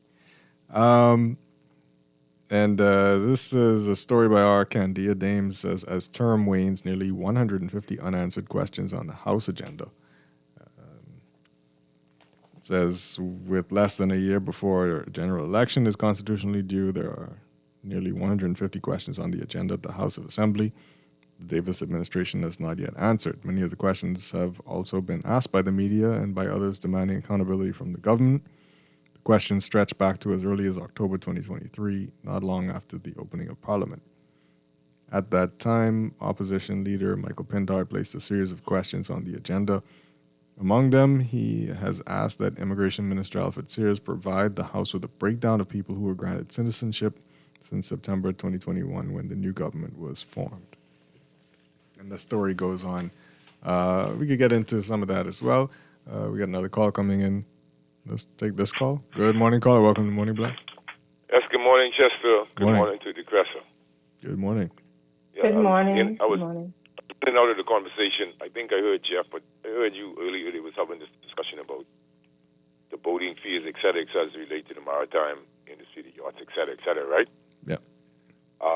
Consultation with the stakeholders, right? The gentleman who came on, I don't know, you said, I think it sounded like Toby, but I don't think it was Toby, but you think he's from the association as it relates to this particular issue, right? And I'm glad to know that they are Bahamians, right? But maybe the government should decide that, foreigners should have a different fee, because what I'm looking at is the unseen and the unmentioned, right? The things that we are unconscious about, right? Everybody's a stakeholder, because rich or poor, we all eat from the sea. You understand me? Mm-hmm. We eat seafood, right, Chester? Yeah. All right, so we are all stakeholders. So now, for me, I don't know if this is hyper-consciousness or what it is, and I hate to be importunate about this particular issue, right? But I'm saying that there are, I'm very ignorant in some areas, but I'm saying that I would like to know if they pay environmental fees, because you see it when you import certain stuff, you see impediments like environmental fees, the government mentioned these things, all of these different things comes up, right? So we may think that the yachts are all good, but I think they should be taxed according to their size, right? When you look at the environmental fallouts and the environmental impact, whether it be from the oil, whether it be from the catchment area that collects the water, I think the bilge area that is able to transport invasive species from one part of the sea to the other, damage to the ecosystem, et cetera, and how they affect marine species, et cetera. So I don't want to get into it to sound too scientific, because it's just really very simple. We're not conscious about these things, so consultation would be environmental assessments to see the impact, especially on coastal waters. I'm mentioning things that people don't want to mention. So for me, I don't know if the government had done this and then implemented fees, et cetera, but everybody's going to cry wolf.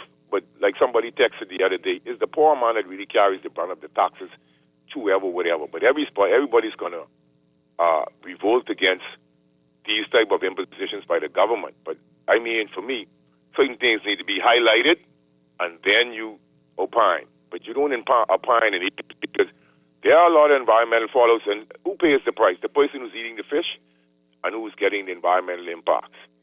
All right, whether it be from the seagrass to whatever. So I mean, bear this in mind. These they are not all good. They have gray water, they have paints, they have toxins that they add to the sea. So I mean, it's not all good. A job here, a job there, but the sea in itself is a job, and it's being robbed. All right, give thanks. All right, appreciate it. Thank you for calling 52. That was the calmest I've ever heard him. Another text message coming in, person saying, good morning, Guardian Radio talk show host. The government keeps overcharged our economic development agencies by overtaxation. How will the Bahamas survive in the future? Funds from illegal immigrants cannot balance our budget. We need a righteous working government for the people. Selah, December 2025. From Grand Bahama, we're listening to you. Well, thank you, Grand Bahama. This person says, good morning, Chester and DeQuesta. Did you all hear the Minister of National Security new policy concerning public criticism of the police? I'm sure it was in policy. Concerning what? Public criticism of the police. No, I didn't. Because he said it in an interview does not mean it's policy. I think that story is in the Tribune today. Anyway, since they brought it up, I'll just read a little piece of that. So, in the Tribune says, cameras inside the Fox Hill police station captured the moments leading up to the death of a 35-year-old detainee during a struggle with 4 police officers, National Security Minister Wayne Munro revealed yesterday. The man, Lashiko Pratt, a mechanic employed with the Ministry of Works, died shortly after 10 a.m. on Thursday while being escorted from his cell to attend court on burglary charges. He had been in custody for 2 days. Mr. Munro said the station's surveillance system recorded the entire encounter and will form a central part of the investigation into Mr. Pratt's death. He said, quote, the Foxville police station has cameras. He said the matter is caught on camera. The entire interaction with the citizen from the point he came in to the point that happened will be examined. Mr. Munro, who said he has not seen the footage, appeared to defend officers, warning against what he described as conflicting public expectations of the police. He says, quote, we have to be very, very careful. We complain when people escape. We complain when the police prevent people from escaping. On behalf of ordinary police officers, I would say we ought not try to put them in a position where they're damned if they do and damned if they don't, because it will affect their morale. Someone trying their best to keep you safe, and the very person you're keeping safe, questioning your motives, questioning your actions, can affect your morale. Police said Pratt died after officers intervened when he refused to leave his cell to attend court. Assistant Commissioner of Police Anton Ramming told reporters outside the station that officers acted after the detainee repeatedly resisted instructions. So, Mr. Monroe said the existence of video footage, along with other accountability measures, was intended to address precisely such incidents. He said, when you have a case in court, the judges themselves speak about how you are to look at evidence. We'll have the recording that still won't satisfy some persons. And that's what he said. So I don't know what that text is talking about. Policy? I assume that's what they're talking about, that story. Of all the things the National Security Minister could speak to and be vocal about that's happening in this country, he chooses to talk about morale. Yeah, I did find the comments kind of weird, right? It's weird because, like, how are you creating a good working environment for your officers? What are you doing to ensure that their morale is high in the face of public scrutiny? Because that's an expected component of the job. So what are you doing to make sure that they're strong, mentally, emotionally strong, and fortified to deal with that? Because the public has a right to share their comments. Yeah. Don't put it on the public. Put it on your responsibility as the person responsible for national security and overseeing certain ministries and elements to make sure that they have what they need to do their jobs properly, that they have sufficient training in de-escalation, that they respect the rights of people who are arrested, that you're doing team building exercises and you're doing whatever is necessary to build these men and women who are serving and protecting our country. Yeah. Yeah, I don't get the morale thing. If we criticize the police because someone died in their custody, that's going to affect their morale.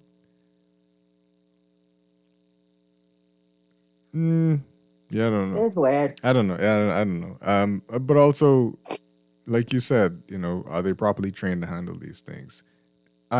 In my opinion, if you have someone in lockup who needs to get to court and they're refusing to come out of their cell, which is where you want them, leave them there, right?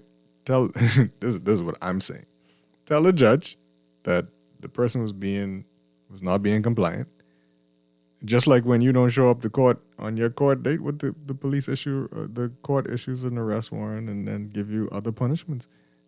So I'll be like, son, you want to stay locked up for another week because of what you're doing? Then that's your prerogative. I'm not. Why should you risk police safety and waste police resources wrestling somebody out of a cell to go in front of a judge, right? But that's just my thought. That's just my thought, right? Put everybody's health at risk. You don't want to come out your cell? Don't go to court. The judge, if this was some right-thinking young man, you tell him the judge is going to sentence you to a couple of days for what you're doing right now. So if you want to spend Christmas here, that's your business. I just think a lot has to happen because we get immediately irritated when we believe that someone is disrespecting our us authority. or not respecting our authority. That's the problem. Right? So, we need help in that area. Definitely. Now, the prisoner is not without blame. If you are expected to show in court, then, but like you said, what was his mental state? Was he stable? Right? So was an assessment done? Like, I'm sure there's due process that should be followed in situations like that. There should be a policy that governs it. Yeah. But, in again, like you said, training and de-escalation, because I'm sure a lot of some of these officers who don't see no action in their months and days of being on duty, sometimes are like, I wish a prisoner would. Right? I wish he would. I know I'm having a good day today. I wish somebody would. Because we need to let vent. We need to let go whatever other situation frustrated us. And that release makes us feel better. It's just not with the right person. It's just not the right attitude, not the right answers. Nothing is right there. And so text it's not policy. It is just something the minister said about criticizing the police, and that's what it is. Jeez. This person, and now people are texting about this. Let's read somebody's text message before we go to Morning Blend Business. It says the recent news about the police over the past years highlight this entity's own moral decline, not the public. Mr. Monroe needs to resign. There are plenty breaches going on at that Fox Hill station, including allegedly allowing. Okay, that's alleged, so I'm not reading it. I don't know what that's about. Straight nonsense from the minister, that text message says. Those comments by the minister, he wants us to believe the public can't question the actions of the police. No, that's not what he's saying there. He's saying something totally different. His understanding of what your criticism of the police is doing to them. Yes, the police should prevent escape attempts, but absolutely no police cannot do anything they feel like to restrain a prisoner. They say chokeholds should be banned, restricting a person's chest movement should be banned. Not saying that happened in this case. I think this text is just saying those things should not happen. We have more than enough evidence of asphyxiation from police restraint holds in life, right? Yeah. This person says, National Security Minister and those connected are not thinking straight. They are too busy making the prisoners happy with Junkanoo rushouts. It's a shame. Say what now? Who had a Junkanoo rushout? This person says, the Minister of National Security needs to speak on all of these murders and murderers being let out for Christmas. Meanwhile, women with special needs... What? Okay, I don't understand what this person's saying. I can't read that. Good morning, Chester, and your host, Wayne Monroe, may be a good lawyer, but as a minister, he sucks. Okay. The person says, you two hosts in studio are awesome on the options regarding the man refusing to go to court. Yeah, I mean, that's how I feel. If you don't want to come out your cell, buddy, don't come out. If you enjoy being locked up, don't come out. The judge is not going to take kindly to it, so it's your business. Anyhow, we're going to end Morning Blend there, and but DeQuesta and I will be back for Morning Blend Business, right? Yep.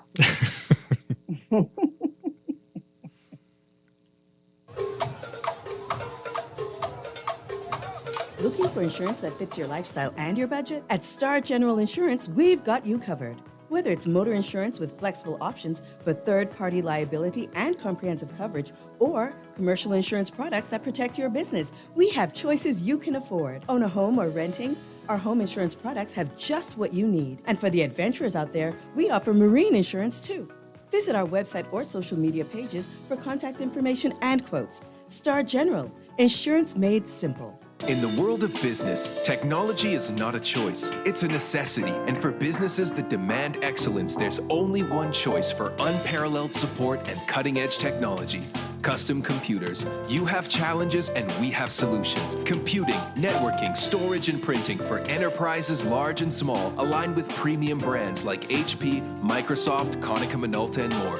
Get tech done the right way with Custom Computers. Call the know-how team at 396-1101. This New Year's Eve, Bahamar invites you to experience a night where luxury meets pure island energy. A night designed for those who want to welcome 2026 in unforgettable style. On Tuesday, December 31st, the party ignites on the shores of Cable Beach with dazzling entertainment, premium open bars, gourmet food experiences, and a midnight fireworks spectacular lighting up the sky.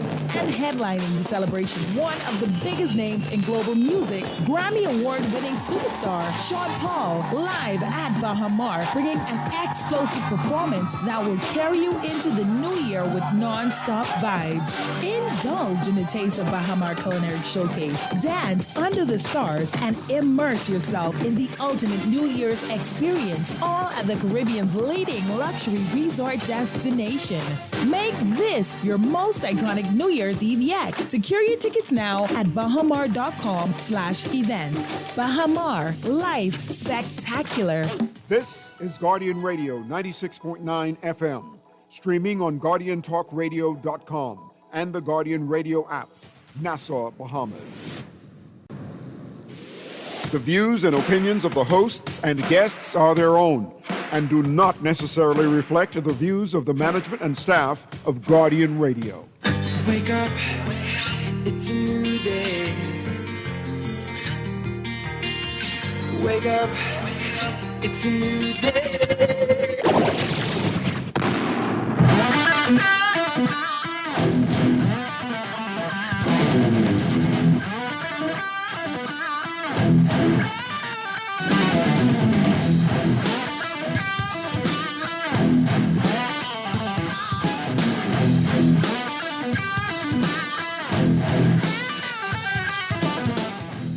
Good morning and welcome to Morning Blend Business here on Guardian Radio 96.9. I'm Chester Robards, holding it down for Dwight Strachan along with Duquesa Dean. Right, Duquesa? Duquesa, you still there? Of course I am. Oh, there you are. It takes a minute to unmute. To unmute. There you are.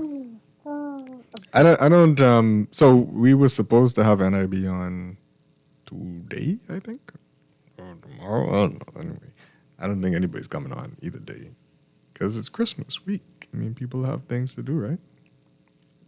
It's just me and you listeners and Duquesa today. And I want to know, I'm going to read some more text messages and we can continue to talk about what we were talking about earlier. But I don't know what's like the hot Christmas gift, and I could some people like text in and tell me like what is the thing that people are buying if there is such a thing right now. Remember when people were like kids' toys, like people were trying to destroy each other for Tickle Me Elmo at one point. Really? Yeah, remember? Back in the day, that was years ago. I can see it happening. That was years ago. That was like the hot thing for kids when it came out. And then, this was in America. I don't know if they were doing it here, but they were trampling each other to get the last Tickle Me Elmo on the shelf, and it was crazy. But I guess everybody just shopping on Amazon, right, for what they could find. I don't know, I haven't seen any statistics or any news stories about how shopping is going in the U.S. How's shopping going here? How are you guys doing? Wow. I passed the mall on Saturday. Oh, the There mall. was Yeah. literally the mall. I passed the mall on Yeah. Saturday, and people were literally jammed anywhere in parking spaces. So the shopping has to be going good. I saw a report that the U.S. expected, was it 1 billion, they said, in sales this Christmas? Oh, But they expected a lot of, yeah, it's gift going good, eh? buying this Christmas. You know what? Let me. I live in an area that's pretty close to one of the grocery stores. This grocery store expanded its parking lot, and there is literally no parking Oh. anywhere to get into. So the shopping's happened. Speaking about grocery stores, though, Chester, I want to send a shout out to the cashier and manager at Super Value, top of the hill, Mackey Street. A couple of weeks ago, I was in there making some purchases for our Cancer Group pantry, Mm-hmm. and I overpaid by $50 with a gift certificate that was not filled in. Like the name wasn't in it. It was like they were stuck together. Oh. And I went away and came back 3 weeks later. I went back to the store, and the manager literally ran me down in the store to say, "Hey, you were here and we kept this for you. This is you overpaid by $50." And I want to thank them for their honesty, manager, Oh, that's Miss what's up. Ethel, and the cashier, especially during this holiday season. Like, Mm-hmm. honesty, it was such a rewarding and refreshing experience because I didn't even know that I had overpaid. But for them to hold that until I came back to the store Yeah. really, really spoke volumes, you know. So I want to send a huge shout out to my favorite store, top of the hill, Mackey Street, all of the Hey, managers and such in there. But anyway, back to the story. that's what's up. What's the hot item? I don't know. I don't know, but I guess I could save the story for the morning business report. But AP says consumers stepping up gift giving during the first 7 weeks of the holiday shopping season, according to data. Even though uncertainty about the economy is making shoppers more targeted in their buying. But this says from November 1st through Sunday, cash and credit card sales rose 4.2%, which is less than the 4.8% increase during the same period a year ago. And data excludes sales from auto dealership, gas stations, and restaurants are not adjusted for inflation. Okay. So retail sales rose a modest 2.2% for the first 7 weeks of the holiday period, though it's down from a year ago, which was 3%. So this is saying it's been like an average holiday season in the States. But here in Jolly Bahama Land, like you said, I did go by the mall yesterday, and the parking lot was packed. So must be going good. Oh, yeah, you know, must be. People Yeah. are happy. Yeah. You know, I guess. Th- I don't this know. is- So tell us what y'all buying. This is the time of the year for the shipping companies. Yeah, I think most of them have The- cut off already. The freight forwarders, yeah. They like if you don't get your Amazon order to us by last week, dog eat your lunch. Right, your lapa. Even though I'm sure the big guys, like the DHLs and FedExes of the world, are still doing what they do. We got calls coming in. What y'all saying? You can tell me what the best gift is or what? Let's take these calls. Good morning, caller. Welcome to Morning Blend. Morning. How are you, sir? How are you? I'm good. Pretty good. I was calling from Andros. I heard persons were calling me in relation to your boating fees. Yeah. Yeah. I would like to bring some clarity to this issue when it comes to the boating fees because I'm Prescott Smith, the president of the Fly Fishing Industry Association Oh, yes. and president of the Bahamas Sports Fishing and Conservation Association. Right. And I think I can tell you what a lot of boaters share with me personally who come to the Bahamas and care about the Bahamas. They're like, Prescott, if I can bring my yacht in your country and get access to all of the marine resources that you have here, does you really think I have an issue about paying fees? And I think the message has to be to educate our country that it isn't just about fees and thinking short term. We have one of the richest marine environments on the planet. We have the largest flats in the entire world. We have more coral reefs than any country in the Western world. This includes the United States of America, Mexico, and any other country. And you have not just 10, 20, 30, 40,000 boats that fish in our waters.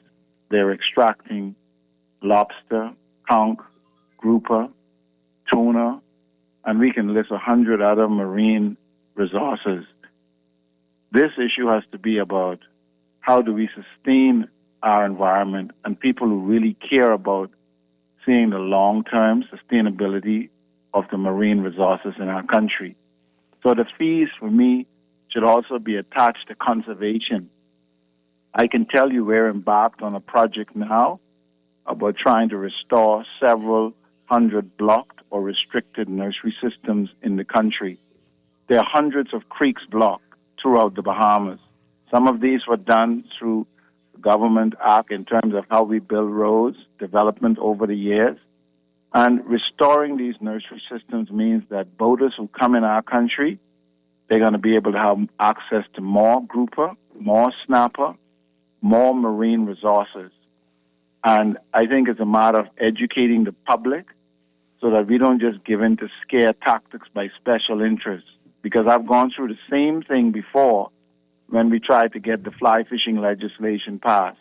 And it's interesting to see some of the same characters who have been fighting against any real empowerment of Bahamians to benefit from our resources are now at the forefront lobbying again. So I would like to be able to come and speak on your show publicly and bring all of these special interests so that we can educate the country and educate the boating community on this issue. I welcome that. Right. So let me ask you this before you go. You're saying that people are, some people I'm sure, are fine with the fee increase? Many boaters who I fish, I own a fishing lodge in Andros. Right. My father was the first Bahamian to build one. Right. And a lot of them are very disturbed, Prescott, that they say, well, your country resources are being exploited because if I can bring my 100-foot yacht in and I can pay the captain and the crew, you think I have an issue with paying the government a few $100s or a few $1,000s a year? When I pay up to $2,000 a day to park my yacht at Atlantis Marina? See, we can't be bamboozled or scared when people say we're going to boycott the Bahamas and we're going to burn thousands of dollars of fuel so we can run to Turks and Caicos. You see, because if you don't know your position globally, they say, oh, we're going to go to Dominican Republic. But aren't the Dominicans coming and fishing in our waters? The Dominicans have been poaching in our waters for generations. The Cubans come here poaching. The Americans come here poaching. So a lot of it is we can't be caught up with those who are running illegal businesses in our marine space, and they want to just get away with anything and everything so that Bahamians don't benefit from these resources. Because you have these attitudes, they can come from even our local communities. There are people who don't care about long-term sustainability of what is around them when it comes to our environment and our resources. So conservation, I'm trying to understand what you're saying. Conservation is being assisted by increasing the fees, which means less people come and there's less chance that people will be fishing the resources or stealing the resources. Is that what you're saying? No.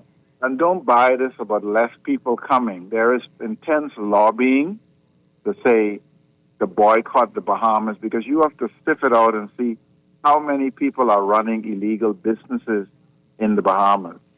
And they don't want to comply with any proper regulation to bring them in line. Well, okay, we had the president of the Association of Bahamas Marinas on saying that marinas I want you to bring him on with me. Oh, okay. I want you. You're talking about Peter Murray? Yes.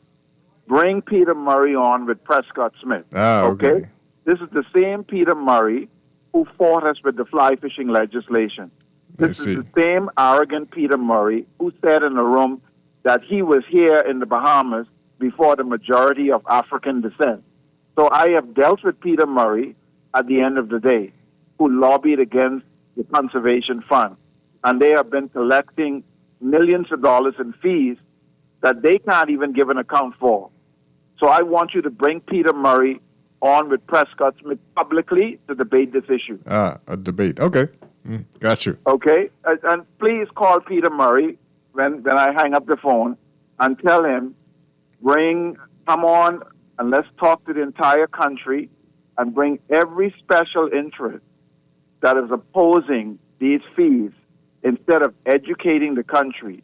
Because Peter fishes all around this country and he knows the value of these resources. But he's not thinking in our national interest. He's thinking in about a very small group at the end of the day. And many other Bahamians think that way too. But to me, I'm thinking about the long-term viability of our resources, and many wonderful thinking Americans and people from other parts of the world, once they're educated on this issue, you're not just collecting fees. Where are these fees going?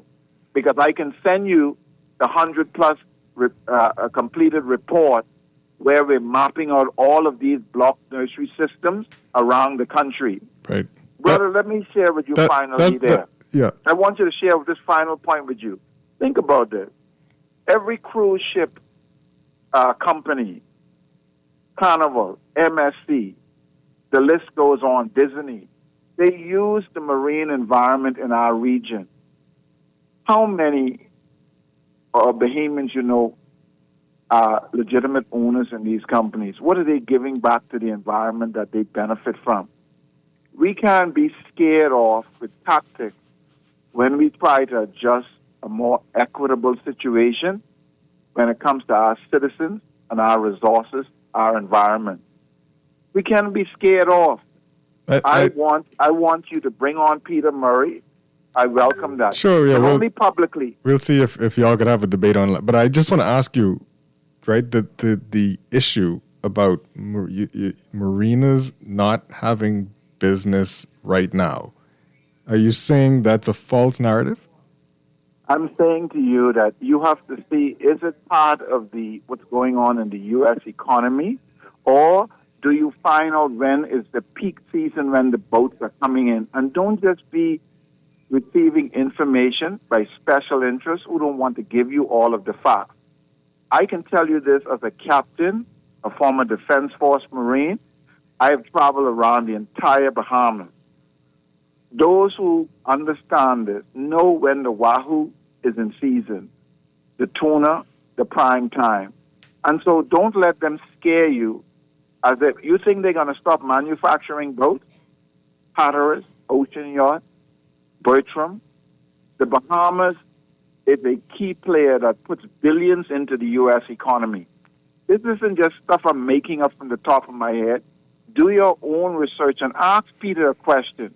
Peter, please tell me, what does it cost for a 100-foot yacht to park at your marina on a daily basis or Atlantis? And so if somebody could pay $1,000, $2,000 a day to the marina, what is wrong with paying a few $1,000s a year when I can tell you I've done my own research where I have called some of those mega yachts and say, what does it cost for a week's charter in the Bahamas? And you know the fees can go from $600,000 to up to 1-point-something million. Yes. I've looked them up too. You see what I mean? Crying to myself at the that I'll end never of the afford. day, I'm telling you, I fish anglers who own these yachts. That was Jasper. I fish anglers who own the oil tankers, and they're like, Prescott, how is it that your government, I can take $200 million to fill one of my tankers, but you're not charging $1 environmental fee? What is right about that? Yep. Okay. Mr. Smith, we'll try and get you and Mr. Murray on to have a conversation about these things. I want Mr. Murray on and tell him bring all the special interests, and we are going to debate it in front of the entire country. I appreciate it. Okay? Okay. Thank you very much, you. sir. I don't know if you could call the people who suffering from government policies special interests. Usually special interest groups But what are Win. the facts showing? Like, I Win mean, like, from okay, those things. so Anyway. you know, what are the facts really showing? What I are we think able to see Mr. the Smith statistic? was talking about 3 different things in one. Yeah, because I mean, if we all we have to do is go back to the documents, go back to the facts. What amount of boats or yachts or whatever came in and paid last year, the year Yeah. before versus this year? Like Right. just get Yeah. the facts so Yeah. it's not subjective from Maura, from him, from anyone. But Just yeah, but compare apples. he was Wow. talking about 3 different things in one as well. Conservation. I think the cruise ships now pay an environmental fee. I don't know if he was saying if it's high enough or not, but it is what it is. And again, there will always be people, no matter how much you raise your prices and convolute your entry processes, who could still afford to do it, right? I mean, they're wealthy people who don't balk at any of that. Oh, your price is going up, whatever. Right. They make that back the next day, tenfold, right? Right. That's just how rich some of them are. So, and then they have people they pay to go and do the onerous document filling and those things, right? So they don't have to do it. Why do they care? That's what brokering a boat is all about. You rent the vessel, and everybody else does all the work. Somebody cooking, somebody cleaning, right? So if you got $600,000 de Queso, like I say, I've looked it up before. I'm like, hey, how much to charter this boat? Whoa! Me nor my 10 friends could afford this trip. Right? Yeah. Okay. So yeah, include me in the 10. I'm just saying. Hey, one day we will know. They could bring you with us. Let me just look at some of these text messages coming through. This person says the hottest gift is the Fox Foundation Super Value gift certificate. Hey. This person says There has life. to be a better way, though. There Right? has to Yeah, be I a agree. better way. What could that possibly be? I agree. This person says Has to life be is a better- great. Duquesa can give away $50 and not even know that it's missing. Oh, stop Listen, it. Stop okay? it.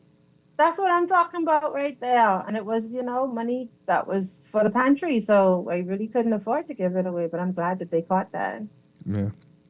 This person says it's less about fees and more about the ease of doing business. The Andres guy is conflating the issue. The ease of payment is the key issue. He wants a platform and is tied politically. Okay, I don't know what his political affiliation is. Good morning. I'm not a fisherman, but a retired police officer. I was hoping they'd do the fees long time from the 90s when I worked the Family Islands. I agree with this fellow who talking. Okay. Brendan says, good day, Guardian Radio. Can you let the public know? What is this? Advertisement? What? Anyway, that the farmers market, Gladstone Road, will be open to the public from 8 to 4 p.m. 8 a.m. to 4 p.m.? Is that what you mean? Not 8 When? p.m. to 4. What? Okay. Is that Anyway, today? if you need to get to the farmers market, it's open. That's my public service duty for the day. The person says that guy who's just on is wrong. Boating is down. Call me off air. I'll explain why it's down. He doesn't know. Trust me. Okay. This person says I always buy perfumes for my wife and kids. Am I boring? Okay. No. They said I am. I think they're asking, am I boring?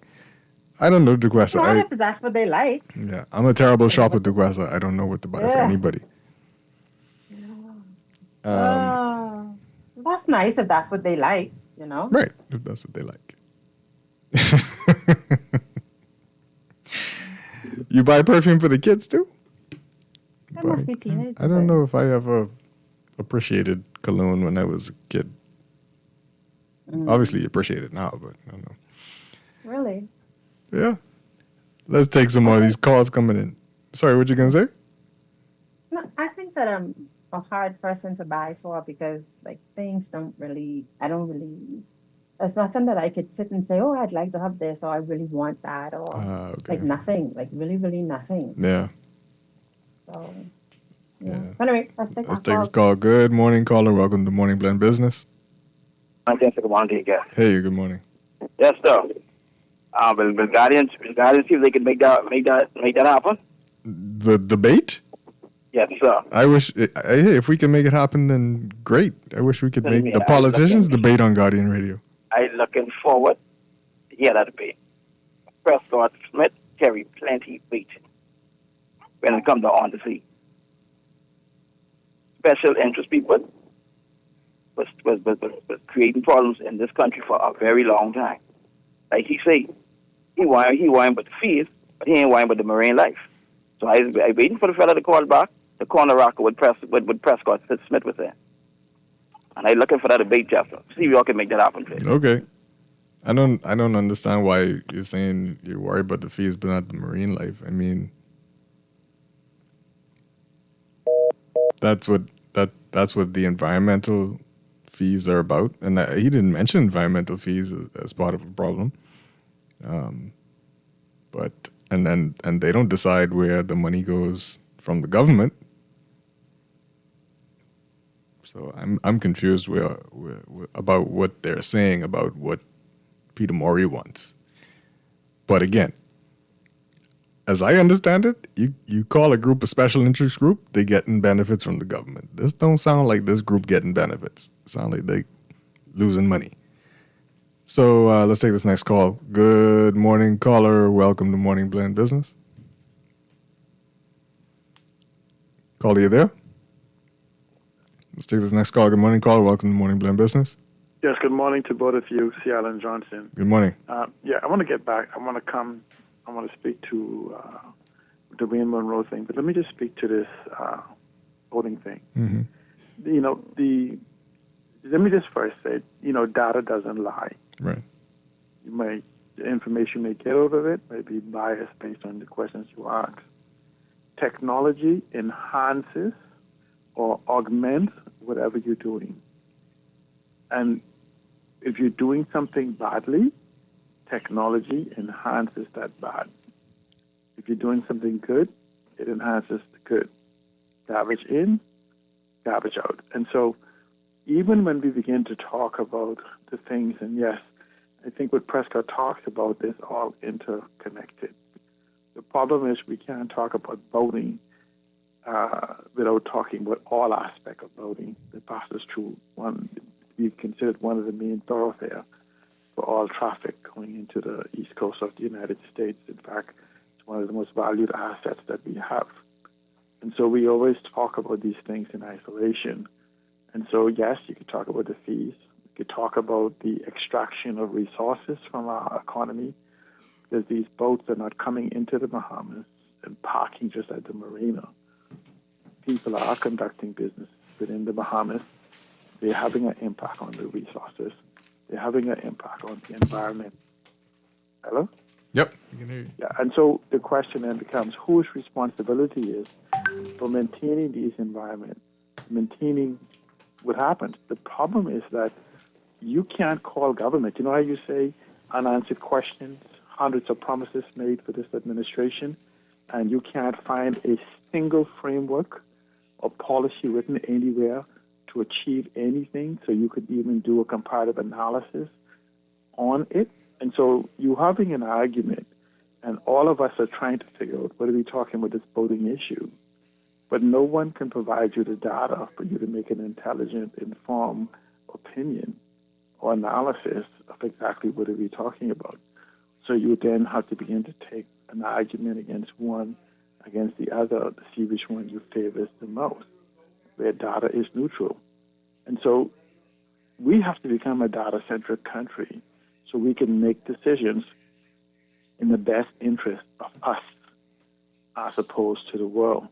Because they come true here. We live here. We are building the Bahamas for the future for all of us. But the best arguments we can have is to have an information-enriched database environment so we could look at all of these different sectors of what we're talking about.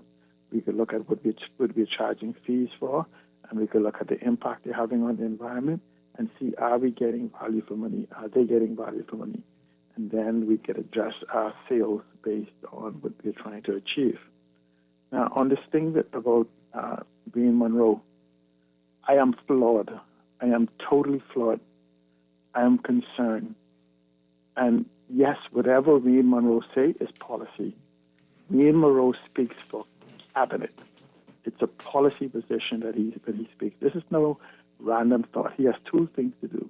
He speaks policy, or he remains quiet, or he simply resigns. Mr. Monroe said that it's the belief of this government that if you critique, question transparency, ask for accountability, expect integrity against anti-corruption, and want access to the freedom of information, you may cause policemen become so concerned about these things, and they're the gatekeepers, that when you call for an emergency, someone being raped, someone being robbed, someone being something, that they won't come for you or they will not respond to you while on the payroll for you. That is crazy to think that this is the mindset of our police officers, that if you critique them, I would like to know from Commissioner Knowles, is this the mindset of the whole thousands of police force, maybe the same for the defense force, that citizens have opinions, that citizens ask questions, and so if you do, and there's an emergency, somebody's in your house about to bring you harm, you call for me, I'd be like, how dare you call for me? You're in here asking me what I'm doing and when I'm doing it, why I don't have any cars, why I'm not responding, why are we serious? I mean, Mr. Monroe should apologize to the Bahamian people in his resignation letter. That is a huge thing. Listen to what he said. It's very, very concerning for the Minister of National Security that has control of the police and the defense force and whatever else. And I think the government of the Bahamas owes us an explanation within the next hour. Is this the position? Is this the perception? And same thing for the Commissioner of Police. It's madness, what he said. It's scary. And anyone who has said that in any place else should have been followed with a resignation. Thank you so much. Thank you. Appreciate it. Let's take our break and then we'll come back to wrap up this show. This holiday season, as we reflect on a year of opportunities and challenges, CFAL remains committed to strengthening the financial future of the Bahamas. For more than 25 years, we've partnered with individuals, businesses, and institutions to build secure pensions, resilient investment portfolios, and long-term financial confidence. This Christmas, we celebrate progress and continue our mission to help you plan wisely, invest strategically, and secure what matters most to you. CFAL, growing wealth for future generations. This Christmas, Everybody Wins Live is giving you a chance to win a gift of a lifetime. A brand new, fully deeded home. From November 21st to December 26th, every time you play $10 or more, you're one step closer to the keys to your future home. More play means more entries and more chances to win big. Play in-store or online today.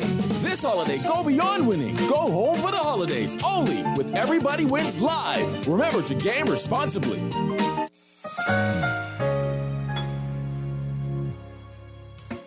Struggling to find your financial rhythm?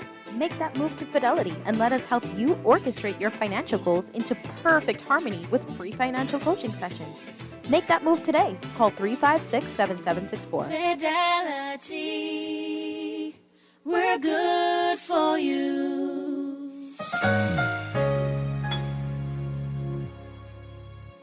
As an athlete, I've learned that success isn't built on extras. It's built on the essentials. Strength, discipline, smart choices. That's why I'm proud to partner with Bahama Health to introduce Essential 300, a comprehensive health insurance plan that's all about covering what truly matters. Essential 300 is Bahama Health's most affordable major medical plan for groups and individuals. It offers access to a specialized network of care with essential benefits like preventative services, because real strength starts with staying healthy. You may not be training for a race, but everyone deserves strong and affordable coverage with Essential 300. With Bahama Health, you can feel good about your health plan and protect what truly matters, your health. For more information, call 396-1414 61350 or visit www.bahamahealth.com. Step inside the John Baptiste Jazz Club at Baha Mar, where the rhythm of the islands of the Bahamas meets the soul of New Orleans. Every night, the lights dim, the music swells, and the air fills with that unmistakable energy, the kind that makes you close your eyes and just feel. Savor signature cocktails, curated small plates, and live performances from world-class musicians, all in an intimate, artfully designed space where every seat has a story. Whether it's a romantic night out or a spontaneous evening with friends, this is where you want to be. The John Baptiste Jazz Club, only at Baha Mar. Reserve your table now at bahamar.com/jazz club or through the Baha Mar app, because every evening plays its own tune. It's that time of year again when we look ahead, setting goals, making plans, and envisioning a better tomorrow. At CFAL, we're here to guide you every step of the way. Whether you're ready to start investing, strengthen your retirement, or build lasting generational wealth, CFAL helps you plan wisely, invest strategically, and secure what matters most, a brighter, more confident future for you and your family. Call us today to speak with a trusted financial advisor and start the new year on the right track. CFAL, growing wealth for future generations.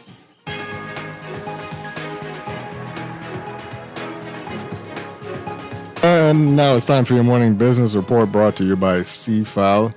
The Association of Bahamas Marinas has canceled its Bahamas Charter Yacht Show 2026 after fewer than 20 boats were signed up to attend the January event, and it's blaming the government's boating fees and entry policies for the decline.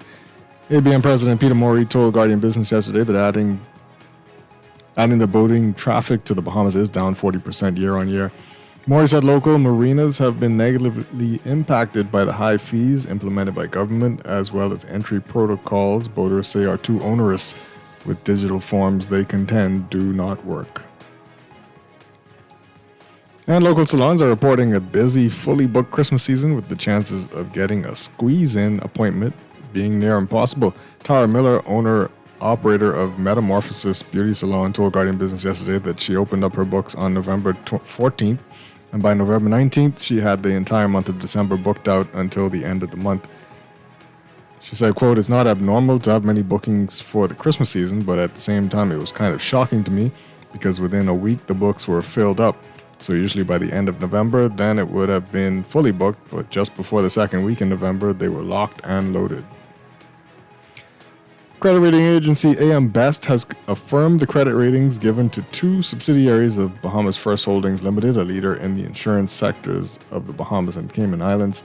AM Best, in a release on its website, said it has affirmed the financial strength rating of A- and the long-term issuer credit rating of A- of Bahamas First General Insurance Company and Cayman First Insurance Company Limited, the property casualty operating subsidiaries of Bahamas First Holdings Limited. And a new Inter-American Development Bank report found that physical and social elements create a reliance on private vehicles for transporting children to and from school, a reality that disproportionately burdens women and hinders academic success for low-income families. The study, called Navigating School Journeys, Barriers and Enablers for Children and Caregivers in Nassau, Bahamas, looked at 4 New Providence schools: Uriah McPhee Primary, Sybil Strawn Primary, Doris Johnson Senior High, and C.V. Bethel Senior High. It found that the duty of transporting children to and from school is gendered, with women making up 83% of the sample of parents who organize or undertake the task. It says, quote, "This starkly confirms global patterns where women disproportionately bear the time, cost, and stress burdens associated with child-related mobility, often limiting their own economic participation and impacting their well-being," it said. Parents, administrators, and staff cited physician, functional, and social factors that intertwine to create complex challenges and opportunities. Overseas,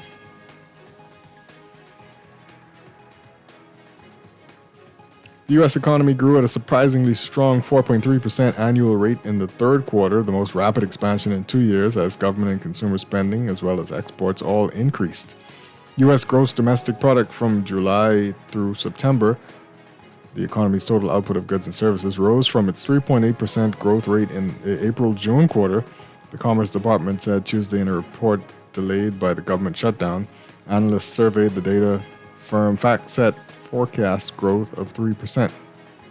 However, inflation remains higher than the Federal Reserve would like. The Fed's favored inflation gauge, called the Personal Consumption Expenditure Index, or PCE, climbed to a 2.8% annual pace last quarter, up from the 2.1% in the second quarter. Excluding volatile food and energy prices, so-called core PCE inflation was 2.9%, up from 2.6% in the April-June quarter.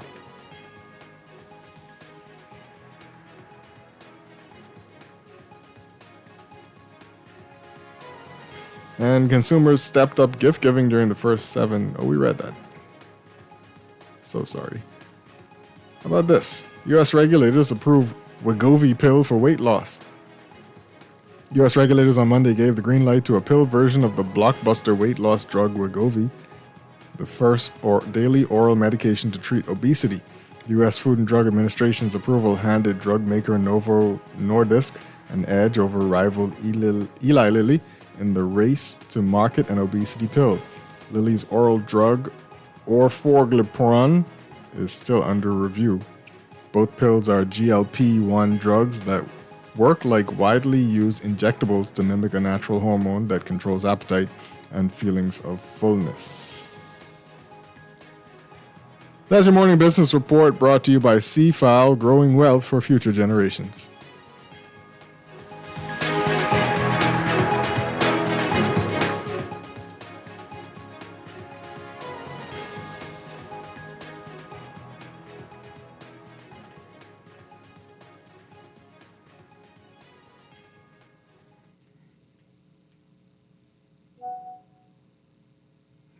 And we're back with Morning Blend Business. Just to round out the show, hey, let's read the rest of these text messages. This person says, we applaud the Fox Foundation for its efforts. However, this can be done without making a spectacle. We know the community is in need. Do a music bus and give it to those who truly need a music bus. That's still making a spectacle, eh?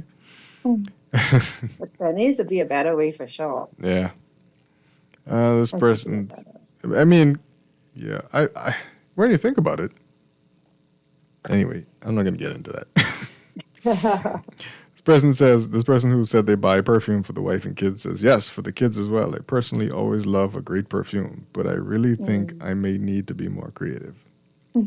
That's always good too, you know, when you figure out something new. And in terms of gift giving, it's a beautiful thing. Bahamians are coming up with so much things. Who's shopping local this Christmas? Who's buying interesting local gifts? I don't know. I don't know either. I haven't heard. What's the local gift of choice? A handbag, a local handbag? It could be like a straw bag. Yeah, maybe. You know, it could be like a straw bag. It could be like a uniquely crafted necklace and earring set by some of the crafters. I don't know. It could be Bahamian. Yeah. It could be a designer clothing, because we do have some Bahamian designers now. Right. Yeah. So I don't know. Yeah, I don't know what the Bahamian thing is. Y'all tell us before we go what the local gift of choice is. Maybe some pepper jelly. Maybe that's why the farmers market. Maybe that's why the farmers market hit us up to say they was open, so you could get your last minute gift ideas. Say, hey, you know what I'd like? I like a nice pepper sauce. Some fresh lettuce. Fresh lettuce too, right? You know, that's nobody gives food for Christmas gifts. That's not a bad idea. Keep it in your fridge till morning and drop it off like Santa Claus. Yeah. Someone bring me a fresh head of lettuce on Christmas Day. I love you too. Right?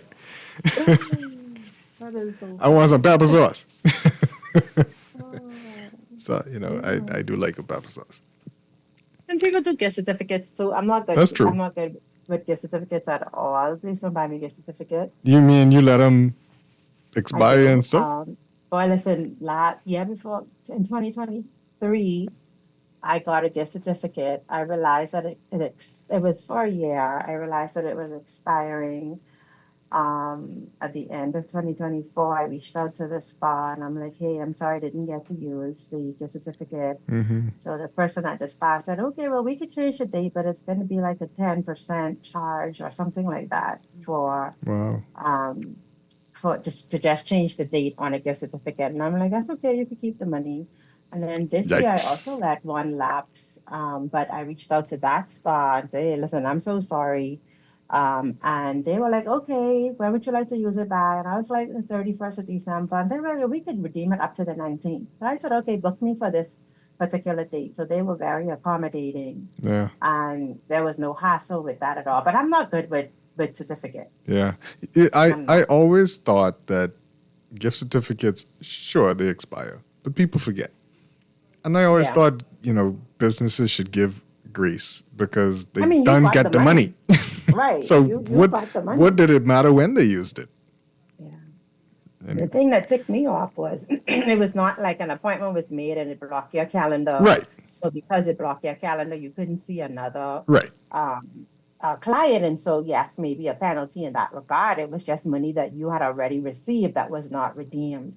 And I wasn't interested in the hassle. They did eventually come back and say, they'll allow me to use it. But at that point in time, I was not interested because you shouldn't be nickel and diming your customers to that extent. Yeah. You understand? Especially since you done get paid. I'm not good with gifts. So y'all don't buy the questionable gift certificate, you hear? Anyway, this last text message says, how about artwork like handmade ornaments and original paintings? They can get them at Rosetta Street from a local artist. Okay. Another little plug there. Check if you're driving on Rosetta Street and need something. This person says, Chester, you need to wait for CA to get to the studio. He makes the best pepper sauce, right? Who is this? Is this my mummy texting it? Was that my mummy texting? Because she be buying CA. She be buying CA pepper sauce. I like his pepper sauce too. Oh, you know about it too? Oh, look there. Yes, I had some. It was nice and peppery. DeGuesta, this person says, I think DeGuesta could use a good gift for super value. The manager will be grateful to serve. Listen, yes. These people just on you. I forgot. I didn't forget that. Like, yeah. I got to get out of here. We got to get out of here. Me and DeGuesta Dean. That was our show for the day. Thank you so much, DeGuesta. Thank you too. Merry Christmas, Merry everyone. Christmas, Blessings everybody. of the season. I'll see you again tomorrow on Christmas Eve. And be good to each other. God bless. Have a great day. On the Clock with Aaron Green is up next.